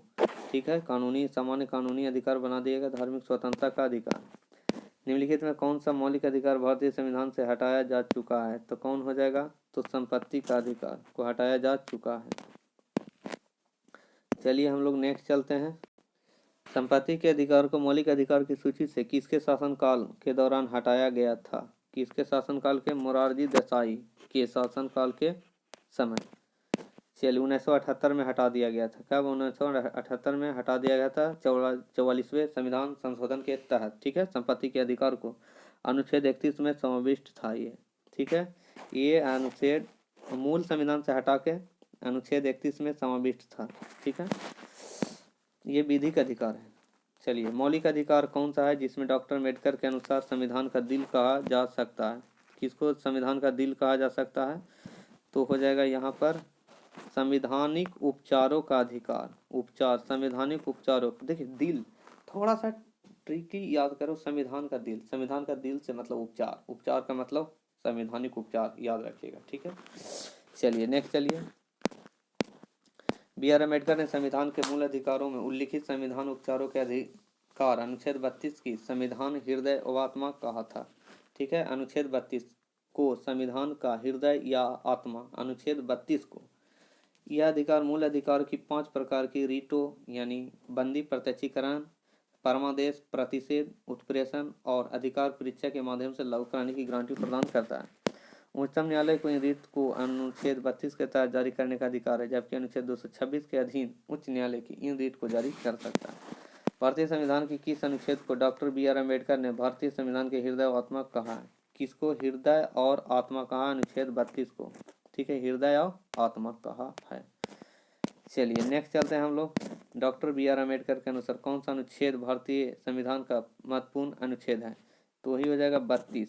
अनुच्छेद 32 को भारतीय संविधान का आत्मा कहा है। ठीक है, अनुच्छेद 32 को संविधान की आत्मा कहा गया है। चलिए ठीक है, आगे बढ़ जाते हैं। कोई राज्य उन अधिकार द्वारा जाना जाता है जिन्हें वह बनाए रखता है। यह किसका कथन है? तो यहाँ लॉस्की का कथन है कि कोई राज्य उन अधिकारों द्वारा जाना जाता है जिन्हें वह बनाए रखता है। वह किसका, यह किसका कथन है? लॉस्की कहता है, यह कथन लॉस्की का है। लॉस्की के अधिकार में नैतिक और कानून दोनों अधिकार शामिल है। मूल अधिकार भारतीय संविधान के किस भाग में स्थापित है? तो किस भाग में स्थापित है? तो भाग 3 में स्थापित है। चलिए नेक्स्ट चलते हैं हम लोग। भाग 3 में अनुच्छेद 12 से अनुच्छेद 35 तक मौलिक अधिकार का उल्लेख है। ये मौलिक अधिकार मूलतः 7 थे, परंतु संपत्ति के अधिकार के हटने के बाद अब 6 हैं। मूल संविधान के भाग तथा ये संयुक्त राज्य अमेरिका के संविधान से प्रेरित हैं। प्रेस की स्वतंत्रता भारत संविधान के अनुच्छेद से लिया गया। अनुच्छेद 19 है प्रेस की स्वतंत्रता।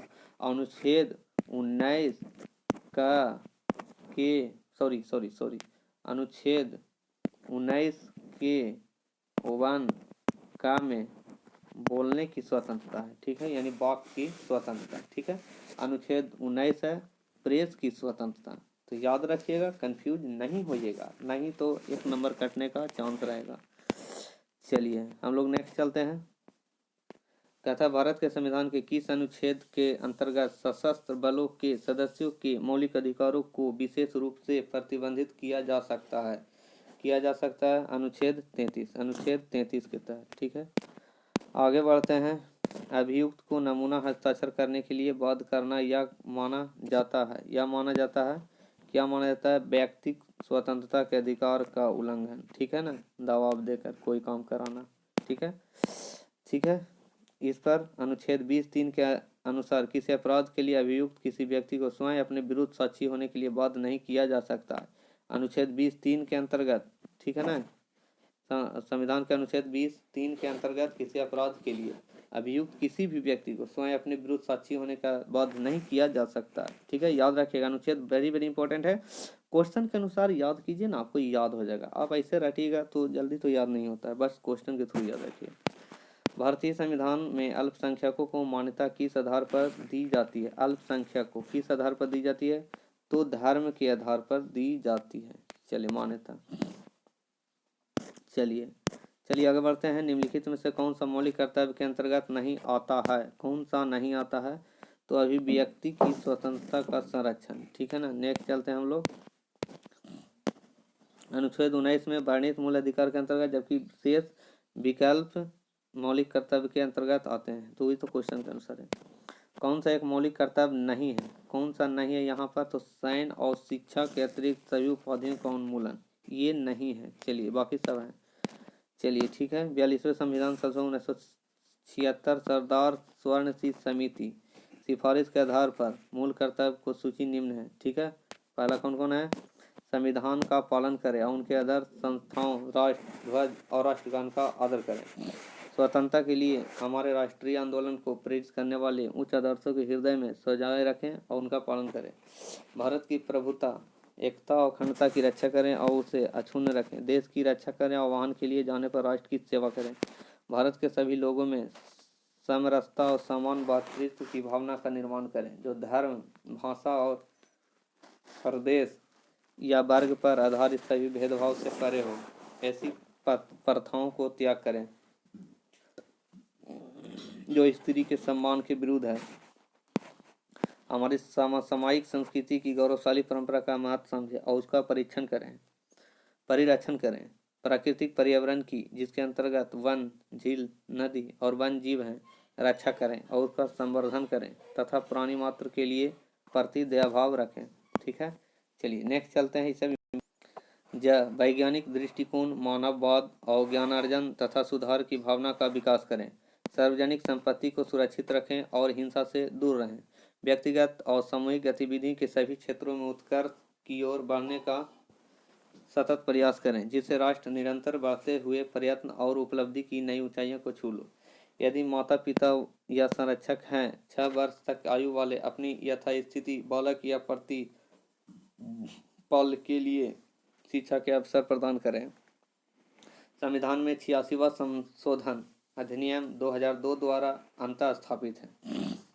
भारतीय संविधान में मौलिक कर्तव्य कब समाविष्ट किया गया?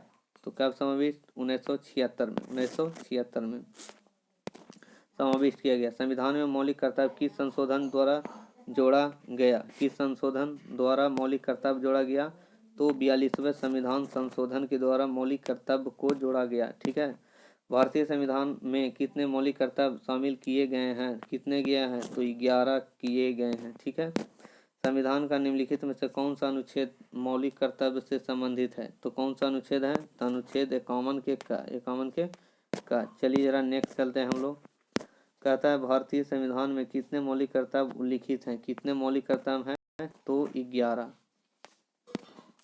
ठीक है, अनुच्छेद 51A 42वें संविधान संशोधन द्वारा मूल कर्तव्य को सम्मिलित किया गया है। वर्तमान में मूल कर्तव्य की संख्या 11 है।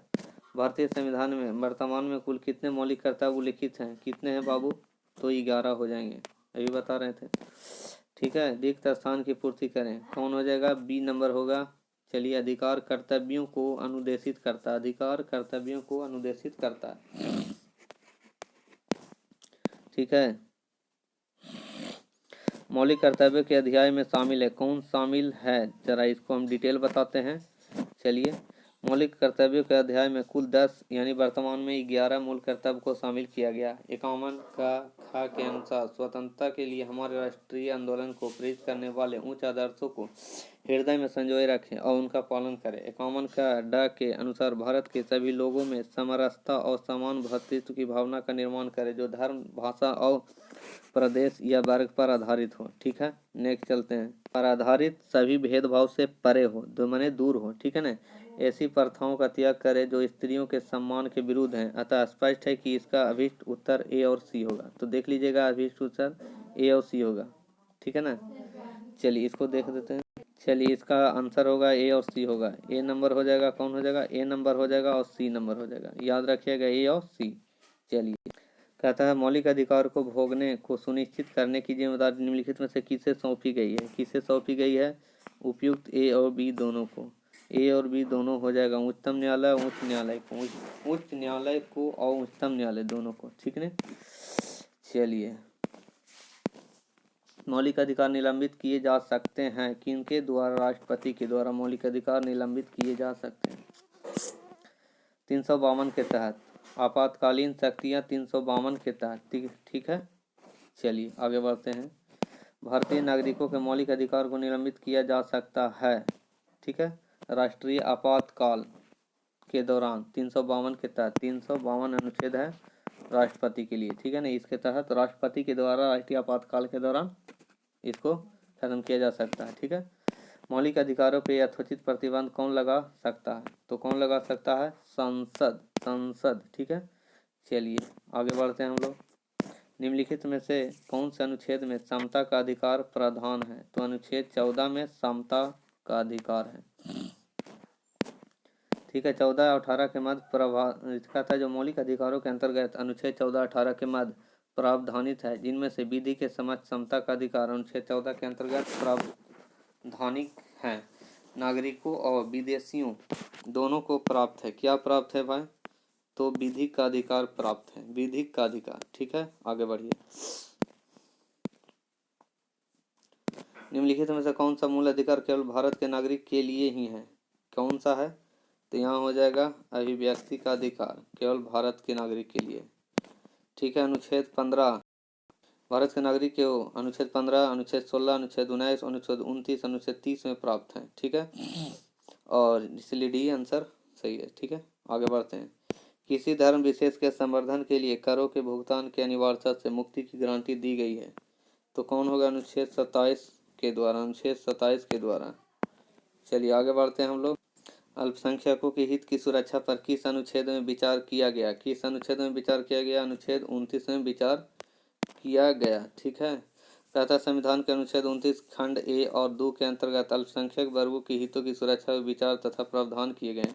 भारतीय संविधान का कौन सा अनुच्छेद अस्पृश्यता का उन्मूलन है? तो अनुच्छेद 17 अस्पृश्यता का उन्मूलन है। ठीक है, चलिए आगे बढ़ते हैं।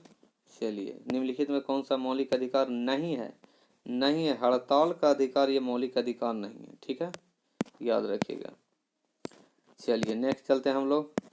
कहता है कतिपय मौलिक अधिकार नहीं दिए जाते हैं। क्या नहीं दिए जाते हैं? तो विदेशी को मौलिक अधिकार नहीं दिया जाता है।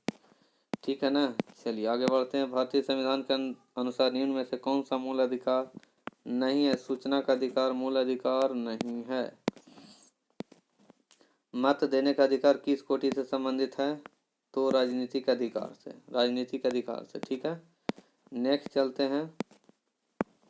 चलिए नेक्स्ट चलते हैं। कहता है निम्न में कौन एक राजनीतिक अधिकार है? राजनीतिक अधिकार है। मतदान का अधिकार है जो राजनीतिक अधिकार है। चलिए नेक्स्ट चलते हैं हम लोग। मूल अधिकारों से संबंधित मामला निम्नलिखित में से कौन है? कौन है भाई? निम्नलिखित में से कौन है? तो गोलकनाथ बनाम पंजाब राज 1967, गोलकनाथ बनाम पंजाब राज 1967। मूल अधिकारों से संबंधित मामला निम्नलिखित में से कौन सा है? गोलकनाथ बनाम पंजाब राज 1967। ठीक है, नेक्स्ट चलते हैं। कहता है चलिए कुछ नीति निर्देशक तत्व अब आया है, कुछ इंपॉर्टेंट तत्व उसमें जरा देख लेते हैं। भारत में नियोजन अपने उद्देश्यों और सामाजिक परिसरों, सार्वजनिक नीति, राजनीति के निर्देशक सिद्धांत, मौलिक अधिकार एवं मौलिक कर्तव्य में से किसे प्राप्त करता है? राजनीति के निर्देशक सिद्धांत से। ठीक है, भारतीय संविधान में राजनीति के निर्देशक सिद्धांत को किस देश के संविधान से लिया गया है? आयरिश संविधान से। भारतीय संविधान का अनुच्छेद 44 नागरिकों के लिए समान नागरिक संहिता यानी राजनीति के निर्देशक सिद्धांत से संबंधित है। ठीक है, भारतीय संविधान का अनुच्छेद 48 से पर्यावरण का संरक्षण और सुधार एवं वन और वन्य जीवन की सुरक्षा किससे संबंधित है? राजनीति के निर्देशित सिद्धांत से। भारतीय संविधान का अनुच्छेद 39 से समान न्याय और निःशुल्क कानूनी सहायता किससे संबंधित है? राजनीति के निर्देशक सिद्धांत से। ठीक है, कहता है भारतीय संविधान का अनुच्छेद 43 से उद्योगों के प्रबंधन में श्रमिकों की भागीदारी किससे संबंधित है?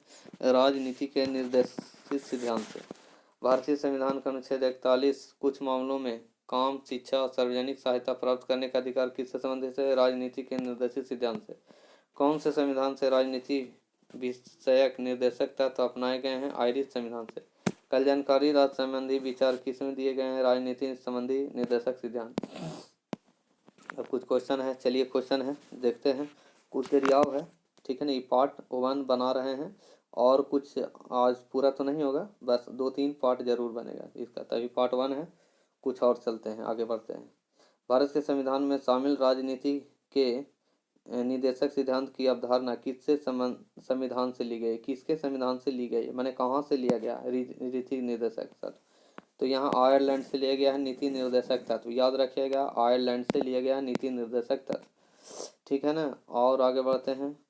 भारतीय संविधान में राजनीति के निर्देशक सिद्धांत को किस देश के संविधान से लिए गए हैं? अभी तो बताएं, आयरलैंड के।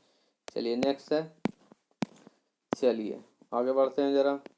कहता है भारतीय संविधान में शामिल नीति निर्देशक तत्व किसके संविधान से प्रेरित है? अभी न बताएं, आयरलैंड। थोड़ा क्वेश्चन खाली चेंज है, बस आंसर सेम है। भारतीय संविधान के किस भाग में भारत को एक कल्याणकारी राज्य के रूप में स्थापित करने की बात कही गई? किस संविधान में कही गई है? यहाँ राजनीति निर्देशक सिद्धांत भाग 4 में, राजनीति निर्देशक सिद्धांत भाग 4 याद रखिएगा, अनुच्छेद 36 से 51 में। ठीक है, भारतीय संविधान का भाग 4 निम्नलिखित में से किससे संबंधित है? किससे संबंधित है? तो राज्य के नीति निर्देशक तत्व से, राज्य के नीति निर्देशक तत्व से। भारतीय संविधान के निम्नलिखित में से किस भाग में सामाजिक एवं आर्थिक लोकतंत्र को सुनिश्चित किया गया है? तो राजनीति निर्देशक सिद्धांत, राजनीति निर्देशक सिद्धांत। ठीक है, चलिए आगे बढ़ते हैं जरा। कहता है भारत के संविधान में निर्देशक सिद्धांतों के शामिल किए जाने का मुख्य उद्देश्य क्या है? सामाजिक, कौन है भाई? आंसर में हो जाएगा सामाजिक आर्थिक लोकतंत्र स्थापित करने के लिए, सामाजिक आर्थिक लोकतंत्र स्थापित करने के लिए। चलिए ठीक है, नेक्स्ट चलते हैं हम लोग। भारतीय संविधान नागरिकों के लिए आर्थिक न्याय किसके माध्यम से सुनिश्चित करता है? किसके माध्यम से सुनिश्चित करता है? तो यहाँ था राज्य के नीति निर्देशक सिद्धांत के माध्यम से। ठीक है, निम्नलिखित में से किसे विशेष बहुमत द्वारा संशोधित किया जा सकता है? किसके द्वारा संशोधित किया जा सकता है? राज्य के नीति निर्देशक तत्व के द्वारा संशोधित किया जा सकता है। किस सरकार द्वारा राजनीति के निर्देशक सिद्धांतों को लागू नहीं किया जाता है? जो एक नागरिक निम्नलिखित में से किसके पास जा सकता है? किसके पास जा सकता है? अगर नहीं लागू होगा तो इनमें से कोई के पास नहीं जाएगा, तो न किसके पास जाएगा? तो आगे हम डिटेल बताते हैं। कहता है संविधान के भाग 4 के तहत अनुच्छेद 36 से 51 के तक वर्णित राजनीति निर्देशक तत्वों के अंतर्गत वे कल्याणकारी लक्ष्य रखे गए जिनका उद्देश्य नागरिकों को सामाजिक आर्थिक अधिकार और सुविधाएं उपलब्ध कराना है, परंतु ये नागरिकों को कोई ऐसा विधिक अधिकार उपलब्ध नहीं कराते जिनका उल्लंघन होने पर उपचार कराया जा सके, अर्थात संविधान के भाग 4 में वर्णित उपबंध न्यायालय द्वारा परिवर्तनीय नहीं होंगे। अनुच्छेद 37 वस्तुतः ये संवैधानिक लक्ष्य है जिन्हें राज्य द्वारा पूरा किया जाना है, तो राज्य के द्वारा ही पूरा किया जाता है। भारतीय संविधान का कौन सा अनुच्छेद यह निर्धारित करता है कि राजकीय नीति के निर्देशक सिद्धांत किसी न्यायालय द्वारा लागू नहीं किए जा सकते?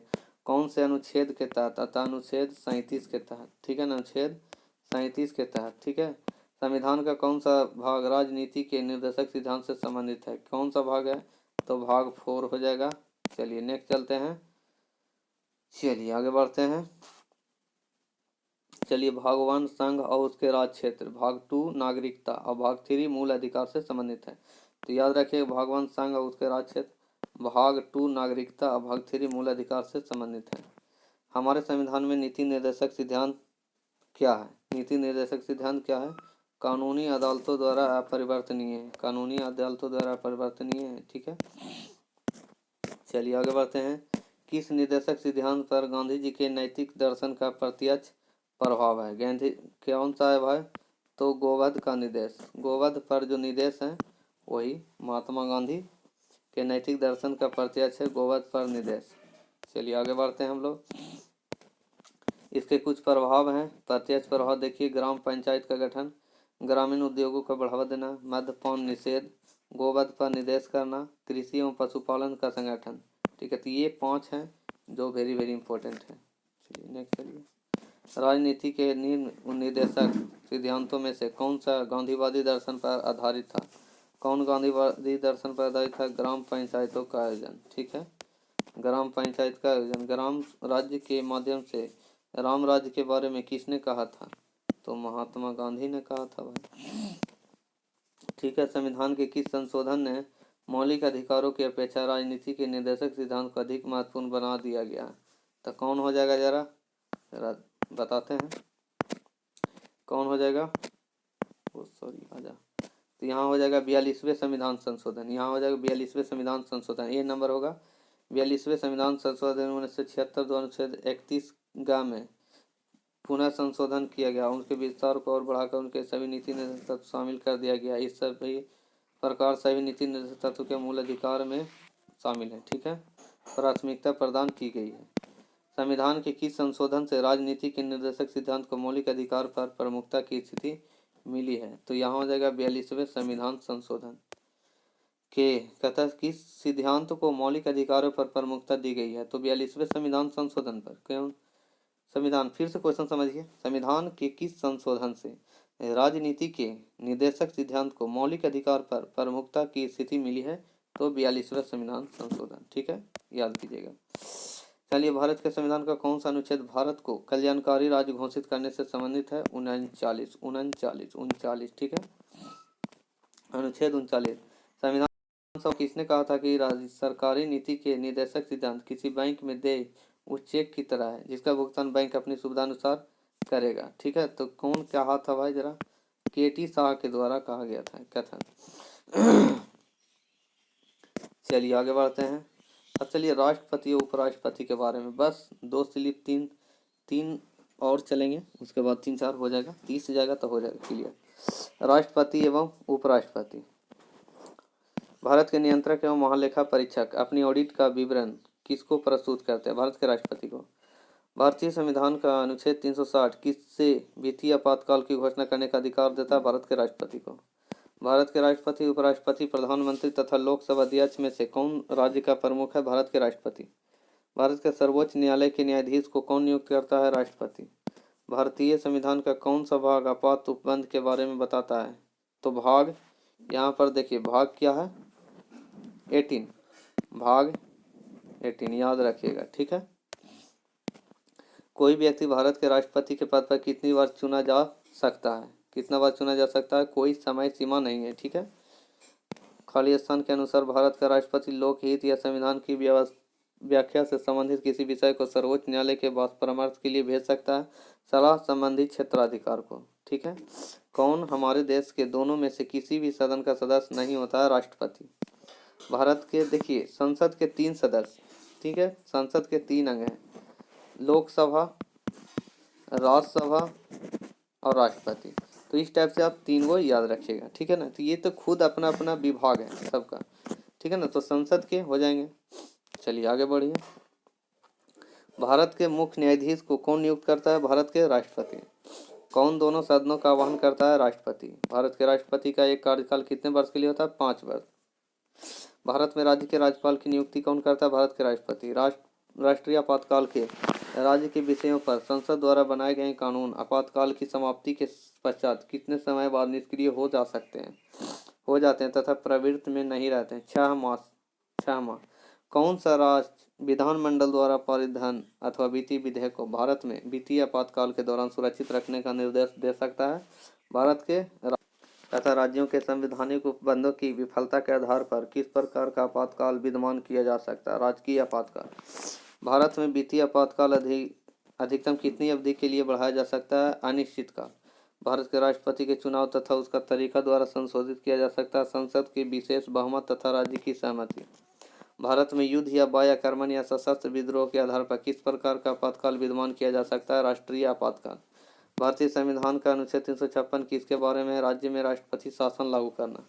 इस अनुच्छेद के तहत भारत में वर्ष 1975 में आपातकाल घोषित किया गया था। अनुच्छेद 352 के तहत यदि राष्ट्रपति आपातकाल की घोषणा करते हैं तो इस घोषणा को संसद द्वारा 1 माह के भीतर समर्थन देना जरूरी है। 1 माह, ठीक है, 1 माह। 300 जो अनुच्छेद 52 है, 352 है, ये अनुच्छेद 352 है, ठीक है ना, सॉरी, ये अनुच्छेद 352 है, ये आपातकाल घोषणा करता है, ठीक है। चलिए यहाँ पर यदि राष्ट्रीय आपातकाल घोषित किया जाता है तो उसे प्रत्येक 6 महीने बाद संसद का अनुमोदन प्राप्त करना आवश्यक होता है। 6 महीने बाद किसी भी दोषी व्यक्ति को क्षमा, अनुदान, उसकी सजा का निलंबन या परिहार करने की शक्ति राष्ट्रपति को प्राप्त है। राष्ट्रपति को। भारतीय राष्ट्रपति को ले जाने वाले किसी भी हवाई जहाज को बुलाने का संकेत है एयर इंडिया वन को। Air India one. देश का दूसरा सबसे वरिष्ठ कार्यालय का नाम है भारत के उपराष्ट्रपति का कार्यालय। देश का दूसरा सबसे वरिष्ठ कार्यालय है भारत के उपराष्ट्रपति का कार्यालय। ये उपराष्ट्रपति हैं जो सभी यूनिवर्सिटी यानी सभी विश्वविद्यालय का क्या होते हैं? गवर्नर एक तरह से होते हैं, चीफ होते हैं, ठीक है ना। चलिए, जब राष्ट्रपति तथा उपराष्ट्रपति के पद पर कोई भी कार्यरत न हो तब उनके रिक्त स्थान पर राष्ट्रपति के रूप में कौन कार्यरत होता है? कौन कार्यरत हो? भारत का मुख्य न्यायाधीश। राष्ट्रपति की जगह पर भारत का मुख्य न्यायाधीश काम करते हैं, ठीक है ना। भारत के राष्ट्रपति के अनुपस्थिति के या उपराष्ट्रपति अनुपस्थिति के समय भारत के राष्ट्रपति को उनके पद से कौन हटा सकता है? संसद। राष्ट्रपति के चुनाव में संबंध में उठने वाली सभी संदेह और विवादों की जांच पड़ताल व निर्णय किसके द्वारा दिए जा सकते हैं या किए जा सकते हैं? सर्वोच्च न्यायालय के द्वारा। राष्ट्रपति संघ सरकार का कोई भी कार्य किस प्रकार से राज्य सरकार को सौंप सकते हैं? राज्य सरकार से परामर्श करके। कहता है भारत के राष्ट्रपति के संबंध में सही कथा। प्रत्येक आम चुनाव के पश्चात वह संसद के प्रथम सत्र को संबोधित करते हैं। प्रत्येक वर्ष के आरंभ में संसद के प्रथम सत्र को संबोधित करते हैं। भारतीय संविधान के अनुसार आपात स्थिति घोषित करने का अधिकार किसको है? राष्ट्रपति को। राष्ट्रपति किस कोष से किसी अप्रत्याशित खर्च के लिए धन दे सकते हैं? आकस्मिक निधि से। भारत के उपराष्ट्रपति का कार्यकाल कितना होता है? 5 वर्ष। अखिल भारतीय सेवाओं के लिए नियुक्ति कौन करता है? राष्ट्रपति। चलिए कुछ क्वेश्चन है, जरा देखते हैं। राष्ट्रपति आपात स्थिति की घोषणा किए जाने के बाद किस अवधि तक उनका अनुमोदन संसद के प्रत्येक सदन द्वारा हो जाना चाहिए? कितना के होना चाहिए बात? तो यहाँ 1 माह के भीतर हो जाना चाहिए। ठीक है, अभी बताए थे 1 माह के भीतर। अनुच्छेद 352 के अनुसार राष्ट्रपति द्वारा 352(1) के तहत कई आपात स्थिति की घोषणा का अनुमोदन संसद के प्रत्येक सदन द्वारा 1 माह के भीतर हो जाना चाहिए, अन्यथा वह घोषणा परिवर्तन में नहीं रहेगी। भारतीय संविधान के कार्यकाल अनुसार कार्यपालिका का प्रमुख कौन होता है? तो कौन होता है? तो राष्ट्रपति होता है। संविधान के अनुच्छेद 53(1) के अनुसार संघ की कार्यपालिका शक्ति राष्ट्रपति में निहित होगी और वह इसका प्रयोग संविधान के अनुसार स्वयं या अपने अधीनस्थ अधिकारी द्वारा करेगा। उपराष्ट्रपति पदेन अध्यक्ष हैं। किसके पदेन अध्यक्ष हैं? तो राज्यसभा के पदेन अध्यक्ष होते हैं। ठीक है ना। लोकसभा के अध्यक्ष कौन होते हैं? मुख्य अध्यक्ष होते हैं प्रधानमंत्री। तो इस तरह से याद रखिएगा। ठीक है। अनुच्छेद 89(1) के तहत भारत का उपराष्ट्रपति राज्यसभा के पदेन सभापति होते हैं, उपराष्ट्रपति। ठीक है। और उपराष्ट्रपति का मुख्य कार्य राज्यसभा की बैठक की अध्यक्षता करना है। ठीक है। उपराष्ट्रपति लोकसभा का सदस्य कौन होता है? उपराष्ट्रपति कौन होता है? तो ये आंसर हो जाएगा डी नंबर, संसद माने सांसद यानी संसद सदस्य नहीं होता है। ठीक है, तो याद रखिएगा। किसी सदन का कोई सदस्य उपराष्ट्रपति निर्वाचित हो सकता है जो यह समझा जाएगा कि उसे उस सदन में अपना स्थान उपराष्ट्रपति के रूप में अपने पद ग्रहण की तारीख से रिक्त कर दिया है। ठीक है, ये हो जाएगा। चलिए आगे बढ़ते हैं। और इसका अनुच्छेद होगा 66(2) के तहत। ठीक है, उपराष्ट्रपति को संसद या राज्य विधानमंडल का सदस्य होने की अनुमति नहीं देता है और यह संसद की किसी सदन या किसी राज्य के विधानमंडल के किसी सदन का कोई सदस्य उपराष्ट्रपति निर्वाचित हो सकता है। तो ये थी इम्पोर्टेंट चीज़ है। भारत को उपराष्ट्रपति बनने के लिए न्यूनतम आयु कितनी होनी चाहिए? बस 35 वर्ष होना चाहिए राष्ट्रपति उपराष्ट्रपति के लिए। चलिए, या पूरी कर ली हो, 35 वर्ष पूरी कर ली हो। चलिए ठीक है। किसने 2 पूर्ण अवधियों तक भारत के उपराष्ट्रपति का पद संभाला था? तो कौन है भाई? एस राधाकृष्णन 2 बार बने थे। कब बने थे? एक 1952 से 57 में, एक 1957 से 62 तक। ठीक है, आगे बढ़िए। चलिए, और अभी जो है एम वेंकैया नायडू हैं। ठीक है, कब बने हैं एम वेंकैया नायडू? तो वर्तमान में भारत के उपराष्ट्रपति एम वेंकैया नायडू हैं। चलिए ठीक है, और आगे बताते हैं। इसके पहले इनके अतिरिक्त इनके पहले थे उपराष्ट्रपति हामिद अंसारी भी 2 बार उपराष्ट्रपति के कार्यकाल में चुने गए। उनका पहला कार्यकाल 11 अगस्त 2007 से 10 अगस्त 2012 तक तथा दूसरा कार्यकाल 11 अगस्त 2012 से 10 अगस्त 2017 तक रहा था। कौन रहे थे? श्री हामिद अंसारी। तो याद रखिएगा 2 बार ये भी बने थे, श्री हामिद अंसारी जी। तो याद रखिएगा ईस्वी 7, 12, 12, 17 ऐसे याद रखिएगा। जो अभी हैं एम वेंकैया नायडू। भारत के उपराष्ट्रपति के पद पर लगातार 2 बार कौन रहा था? तो यहाँ पर हो जाएगा राधा कृष्णन, डॉक्टर एस राधा कृष्णन हो जाएंगे। अगर मान लिया जाए यहाँ दिया रहेगा हामिद अंसारी और एस राधा कृष्णन रहेंगे तो दोनों मार देना, और अगर ऑप्शन के अनुसार ये दोनों को आप याद कर लीजिएगा। ठीक है ना। चलिए आगे बढ़ते हैं। राष्ट्रपति द्वारा संसद के 2 सदनों के लिए कुल कितने सदस्यों को नामित किया जा सकता है? कितने सदस्य को नामित किया जा सकता है? 14 सदस्य को नामित किया जा सकता है। चलिए आगे बढ़ते हैं। चलिए यहाँ पर भारतीय संविधान के प्रावधानों के अधीन राष्ट्रपति द्वारा राज्यसभा के लिए 12 तथा लोकसभा के लिए एंग्लो इंडियन समुदाय के 2 व्यक्ति को नामित करते हैं। एंग्लो इंडिया के लिए 2 व्यक्ति नामित किया जाता है। चलिए गला जरा खराश हो रहा है, चलिए कोई बात नहीं। भारत का राष्ट्रपति किसका एक अभिन्न भाग है? किसका एक अभिन्न भाग है? संसद के। ठीक है ना। संसद में 3 होते हैं, लोकसभा, राज्यसभा और राष्ट्रपति। तो राष्ट्रपति हो गए। चलिए, अनुच्छेद 79 में यह वर्णित है, निम्नलिखित में से कौन भारत के संसद के दोनों सदनों में से किसी एक का सदस्य नहीं होता है? ठीक है ना। तो कौन नहीं? यहाँ पर हो जाएगा भारत के राष्ट्रपति। भारत के राष्ट्रपति, केवल राष्ट्रपति हो जाएगा, भारत के राष्ट्रपति। ठीक है, 3 नंबर। चलिए नेक्स्ट। चलिए कहता है यदि आंग्ल भारतीय समुदाय के लोकसभा में पर्याप्त प्रतिनिधित्व प्राप्त न हो तो समुदाय के 2 सदस्यों को नामित किया जा सकता है। किन के द्वारा? राष्ट्रपति के द्वारा। राष्ट्रपति के द्वारा दो एंग्लो इंडियन नामित किया जाता है, ठीक है ना। चलिए आगे बताते हैं। भारतीय संविधान के अंतर्गत, अच्छा, अनुच्छेद कौन? अनुच्छेद 331 के तहत, अनुच्छेद 331 के तहत दो एंग्लो इंडियन को नामित कर सकते हैं। कौन? राष्ट्रपति जी। भारतीय संविधान के अनुसार केंद्रीय मंत्री किसकी इच्छा रहने तक पद संभालेंगे? किसकी इच्छा रहने पर? तो भारत के राष्ट्रपति के प्रसाद पर्यंत के मतलब है, ऐसे प्रसाद पर्यंत लिखा जाता है, तो भारत के राष्ट्रपति के मन पर, जितना दिन रहेगा उनका मन, उसी के अनुसार, ठीक है, वो रह सकते हैं। चलिए, भारतीय संविधान के अनुच्छेद 75(2) के तहत केंद्रीय मंत्री राष्ट्रपति के प्रसाद पर्यंत, अर्थात जब तक राष्ट्रपति की संवैधानिक इच्छा है, पद संभाल सकते हैं। भारत के राष्ट्रपति को स्वेच्छा निर्णय अधिकार यानी विवेकाधिकार के अंतर्गत क्या प्राप्त है? तो प्रधानमंत्री की नियुक्ति यही कराते हैं, ठीक है। चलिए नेक्स्ट चलते हैं। अनुच्छेद 75(1) के तहत सरकार की राष्ट्रपति प्रणाली के अधीन कार्यकारिणी के सदस्य कौन होंगे? तो यहाँ जगह विधानमंडल के किसी भी सदन के सदस्य नहीं होंगे, ये विधानमंडल के किसी भी सदन के सदस्य नहीं होंगे। चलिए, सरकार के राष्ट्रपति प्रणाली के तहत कार्यकारिणी के सदस्य विधानमंडल के किसी भी सदन के सदस्य नहीं होते हैं। यदि राष्ट्रपति अपनी कार्यकारिणी के लिए विधानमंडल के किसी सदस्य का चयन करता है तो उसे अपनी विधानमंडल की सदस्यता से इस्तीफा देना पड़ता है। राष्ट्रपति प्रणाली में कार्यकारिणी के सदस्य राष्ट्रपति के प्रति उत्तरदायी होते हैं। राज्यसभा के सदस्य का निर्वाचन कितनी अवधि के लिए होता है? तो यहाँ जगह 6 वर्ष के लिए। कितने? 6 वर्ष के लिए। राज्यसभा के अधिकतम सदस्य 250। राज्यसभा राष्ट्रपति द्वारा नामित किए जाने वाले 12 सदस्यों तथा राज्यों एवं संघ राज्य क्षेत्रों के 238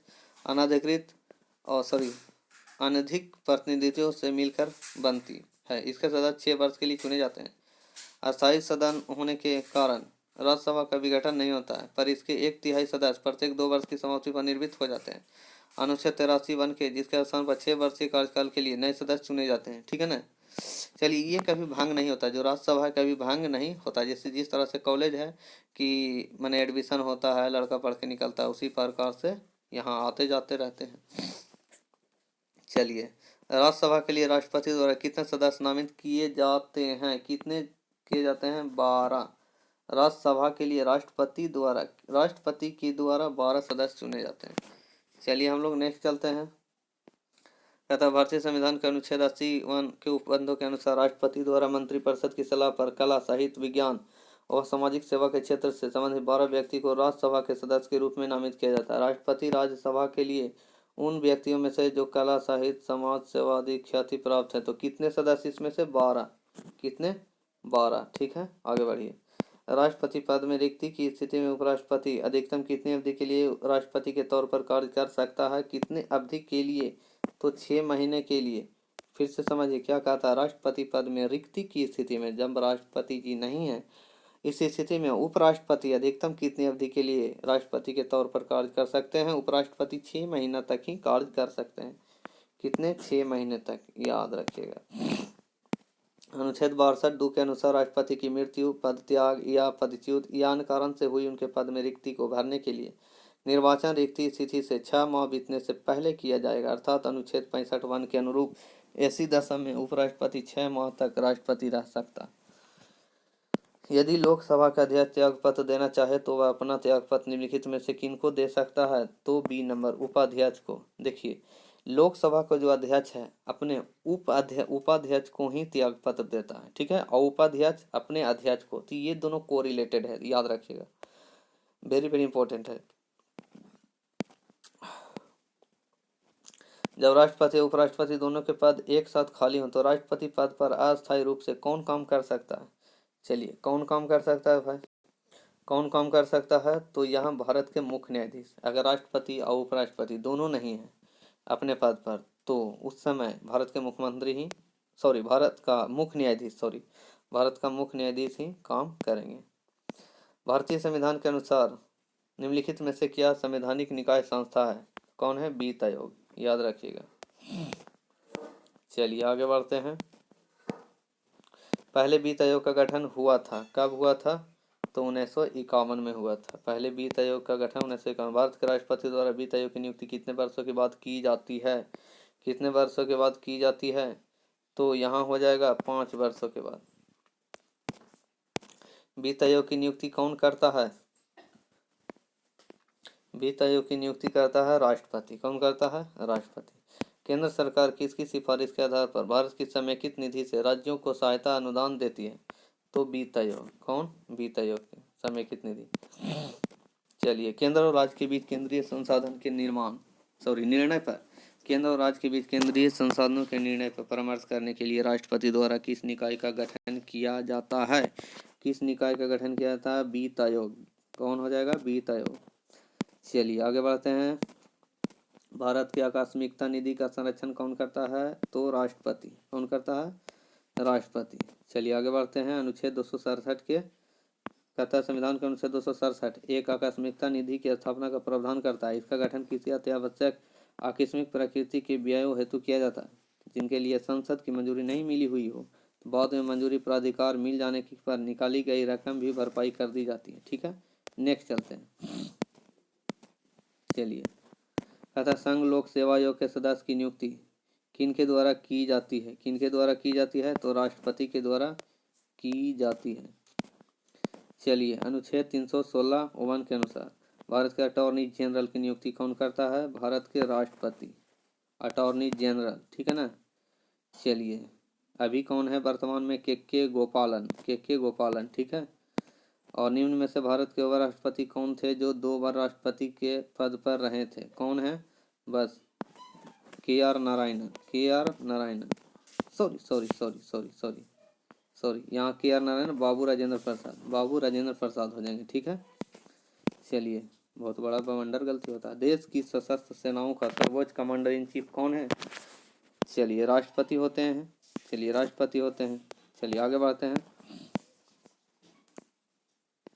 कहता है निम्नलिखित में से किसके पास भारतीय सुरक्षा बलों पर सर्वोच्च कमान प्राप्त है? तो किनके पास? बस भारत के राष्ट्रपति। निम्नलिखित में से वे कौन है जो अनुच्छेद 143 के अधीन किसी मामले की सरकारी राय के लिए भारत के उच्चतम न्यायालय को भेज सकते हैं? कौन है? भारत के राष्ट्रपति। चलिए आगे बढ़िए। राष्ट्रपति या उपराष्ट्रपति से संबंधित चुनाव विवादों का समझौता करने का अधिकार उच्चतम न्यायालय को है या उसका क्या है? या उसका मौलिक अधिकार है। चलिए नेक्स्ट चलते हैं हम लोग। एक हस्तांतरित मतदान पद्धति हर मतदाता व्यक्त कर सकता है। ठीक है, तो क्या है? उसके विकल्प जितने चुनाव में प्रत्याशी हैं उतने विकल्प जितने चुनाव में प्रत्याशी हैं। चलिए आगे बढ़ते हैं। भारत का उपराष्ट्रपति होता है उपराष्ट्रपति कौन होता है? राज्यसभा का पदेन अध्यक्ष होता है। ठीक है ना। चलिए नियुक्त हो गया। निम्नलिखित में से वह व्यक्ति कौन था जिसे भारत के राष्ट्रपति के रूप में निर्विरोध चुना गया था?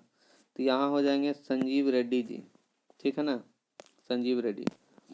चलिए, यह 6वें भारत के राष्ट्रपति 6 नंबर के रूप में निर्विरोध निर्वाचित हुए थे। ठीक है, उनका कार्यकाल 25 जुलाई 1977 से 25 जुलाई 1982 के मध्य था। डॉक्टर नीलम एन संजीव रेड्डी उस समय भारत के प्रधानमंत्री श्रीमती इंदिरा गांधी थी। ठीक है ना, और उन्होंने इनको खड़ा किया था, तो उस समय ये निर्विरोध जीत गए थे। चलिए आगे बढ़िए। कहता भारत के निम्नलिखित पदासीन उपराष्ट्रपतियों में से किसने राष्ट्रपति के पद के लिए चुनाव लड़ा और हार गए? कौन हार गए थे? तो हो जाएगा सी नंबर भैरों सिंह शेखावत। ठीक है, चलिए आगे बढ़िए। 13वें राष्ट्रपति के लिए चुनाव में लड़ी थी, हार गई। भारत का पहला अराजनीतिक राष्ट्रपति कौन था? तो यह कौन थे? Doctor APJ Abdul Kalam. कहता है अराजनीतिक राष्ट्रपति कौन थे? ठीक है, चलिए आगे बढ़िए। इनका कुछ इंपॉर्टेंट चीज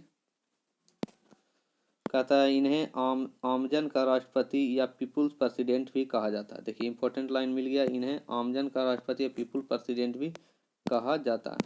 राष्ट्रपति संविधान के किस अनुच्छेद के अंतर्गत राष्ट्रीय आपात स्थिति घोषित कर सकता है? तो अनुच्छेद 352 के अनुसार आपात स्थिति घोषित कर सकता है राष्ट्रपति। 44वें संविधान संशोधन के अनुसार सशस्त्र विद्रोह व आक्रमण की स्थिति में राष्ट्रीय आपात उद्घोषणा की जा सकती है 352 के अंतर्गत। ठीक है, अब तक भारत में 3 बार आपातकालीन लगा है। कब कब लगा है, जो देखिए यहाँ दिया गया है। कब कब, 1 अक्टूबर 1962 में भारत चीन के दौरान, दिसंबर 1971 में भारत पाक के दौरान और जून 1975 में आंतरिक अशांति के आधार पर। राष्ट्रपति ने अब तक कितनी बार राष्ट्रीय आपातकाल की घोषणा की है, तो 3 बार, एकदम याद रखिए 3 बार का, भारत चीन, भारत पाकिस्तान और आंतरिक अशांति, तो ये 3 बार हो गया। चलिए आगे बढ़ते हैं हम लोग। किस वर्ष में भारत के राष्ट्रपति ने आंतरिक व्यवस्था के कारण आपात स्थिति लागू की थी, किस वर्ष, तो 1975 हो जाएगा, याद रखिएगा 1975। संवैधानिक प्रणाली के असफल हो जाने पर किसी राज्य में राष्ट्रपति शासन संविधान की किस धारा के अंतर्गत लागू किया जाता है, 356 के अनुसार यहाँ पर राष्ट्रपति शासन लगता है 356 के अनुसार, और 352 के अनुसार आपातकाल स्थिति। ठीक है ना, तो ये याद रखिएगा, यानी कि भूला जाएगा या कंफ्यूज हो जाएगा। 356 में राष्ट्रपति शासन, 352 में आपातकालीन स्थिति। राष्ट्रपति अपना त्यागपत्र किसे प्रस्तुत कर सकता है, तो तो ये किनके पास प्रस्तुत कर सकता है भाई, तो यहाँ हो जाएगा उपराष्ट्रपति के। ठीक है, 56 के अनुसार यदि राष्ट्रपति त्यागपत्र देना चाहे तो वह अपना त्यागपत्र किसे संबोधित करेगा, तो उपराष्ट्रपति को। किसको, उपराष्ट्रपति को। आगे बढ़ते हैं। कहता है यदि राष्ट्रपति अपने पद से त्यागपत्र देना चाहे तो वह किसे लिखकर ऐसा कर सकते हैं, किसे, तो उपराष्ट्रपति ही होगा, और क्या, उपराष्ट्रपति। चलिए आगे बढ़ जाइए। राष्ट्रपति अपना इस्तीफा किसे संबोधित कर सकता है, बस वही है, राष्ट्रपति अपना इस्तीफा किसे संबोधित कर सकता है, उपाध्यक्ष भी हो सकते हैं यहाँ पर। ठीक है, तो ऑप्शन में उपराष्ट्रपति नहीं है तो उपाध्यक्ष ही होगा। चलिए आगे बढ़िए, चलिए आगे बढ़ जाते हैं। निम्नलिखित में कौन सी नियुक्ति भारत के राष्ट्रपति द्वारा नहीं की जा सकती है, तो लोकसभा अध्यक्ष की नियुक्ति भारत के राष्ट्रपति जी के द्वारा नहीं की जा सकती है। चलिए आगे बढ़ते हैं हम लोग।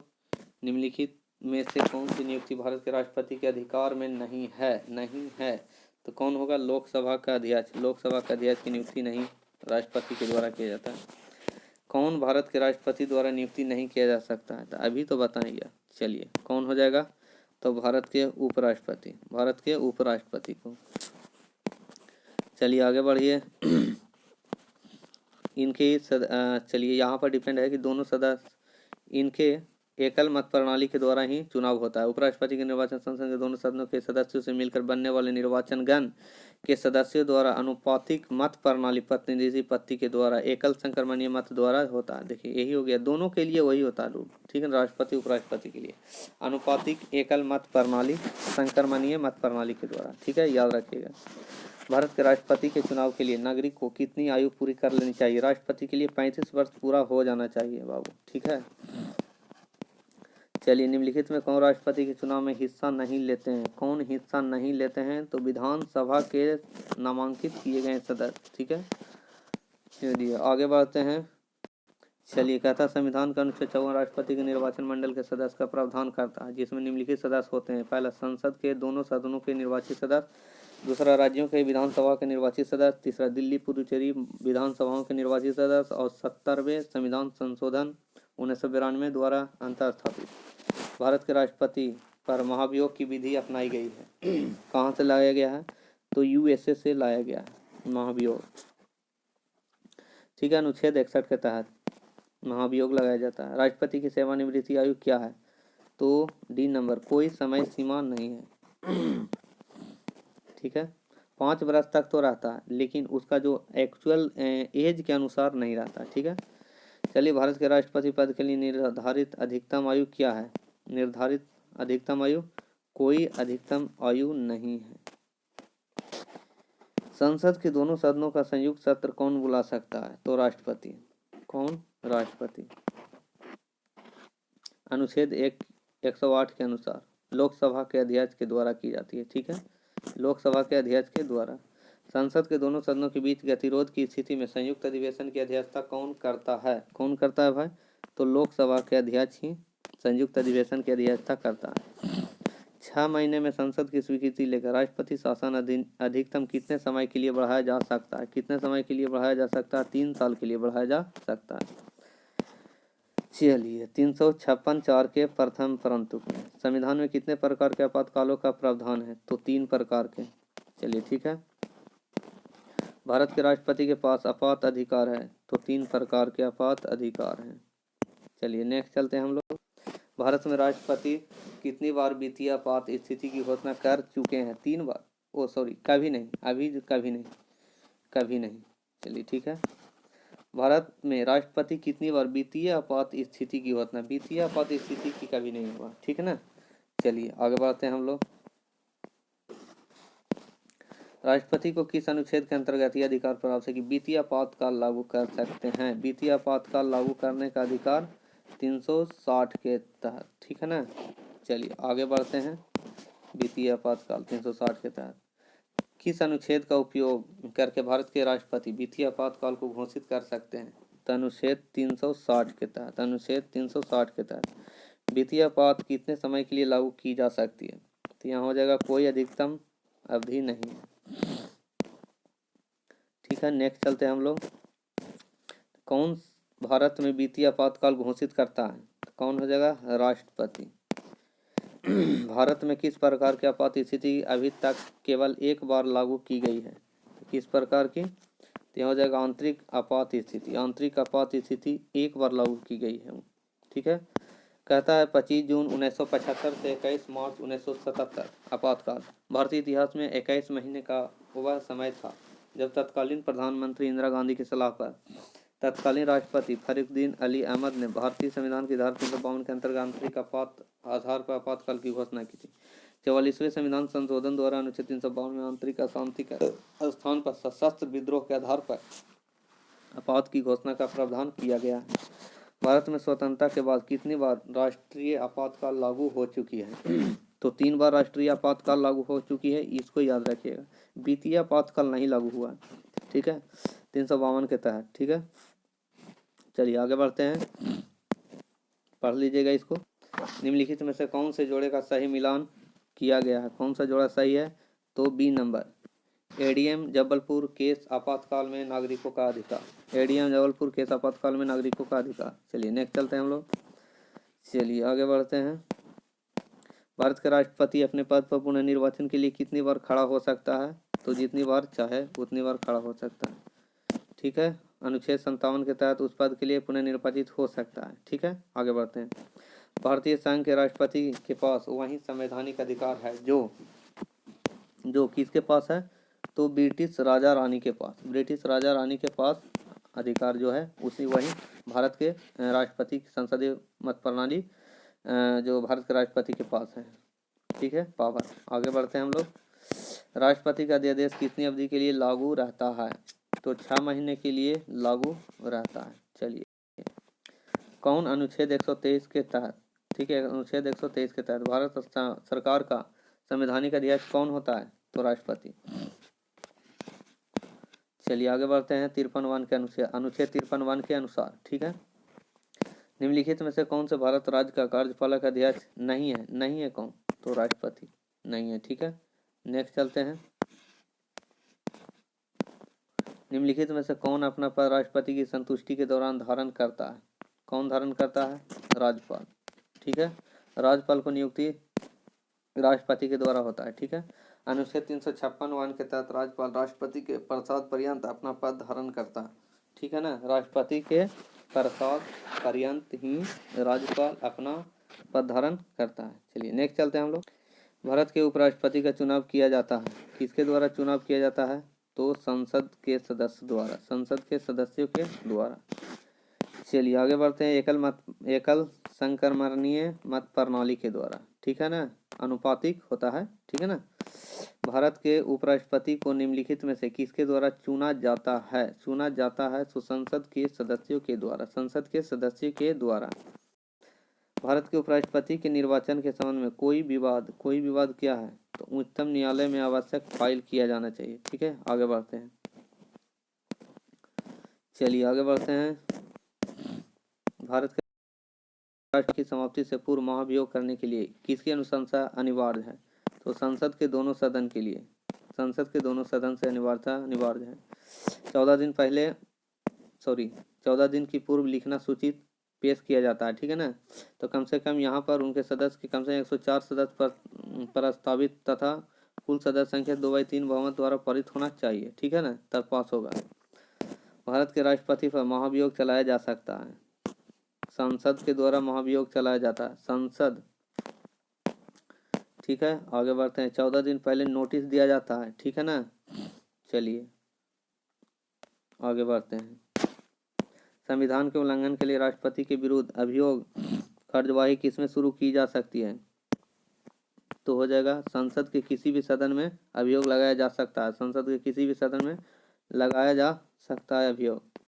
भारत के उपराष्ट्रपति पर अभियोग किसके द्वारा लगाया जा सकता है? किसके द्वारा? राज्यसभा द्वारा। राज्यसभा द्वारा भारत के उपराष्ट्रपति पर अभियोग लगाया जाता है और राष्ट्रपति पर भारत संसद के द्वारा, राष्ट्रपति पर संसद के द्वारा अभियोग लगाया जाता है और उपराष्ट्रपति पर राज्यसभा के द्वारा अभियोग लगाया जाता है।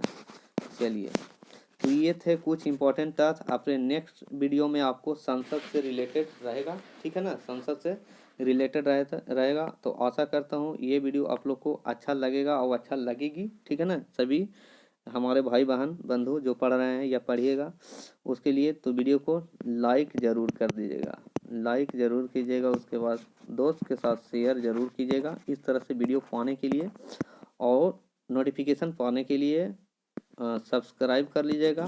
सब्सक्राइब करके बेल आइकन ज़रूर दबा लीजिएगा और क्या कीजिएगा, कमेंट कीजिए।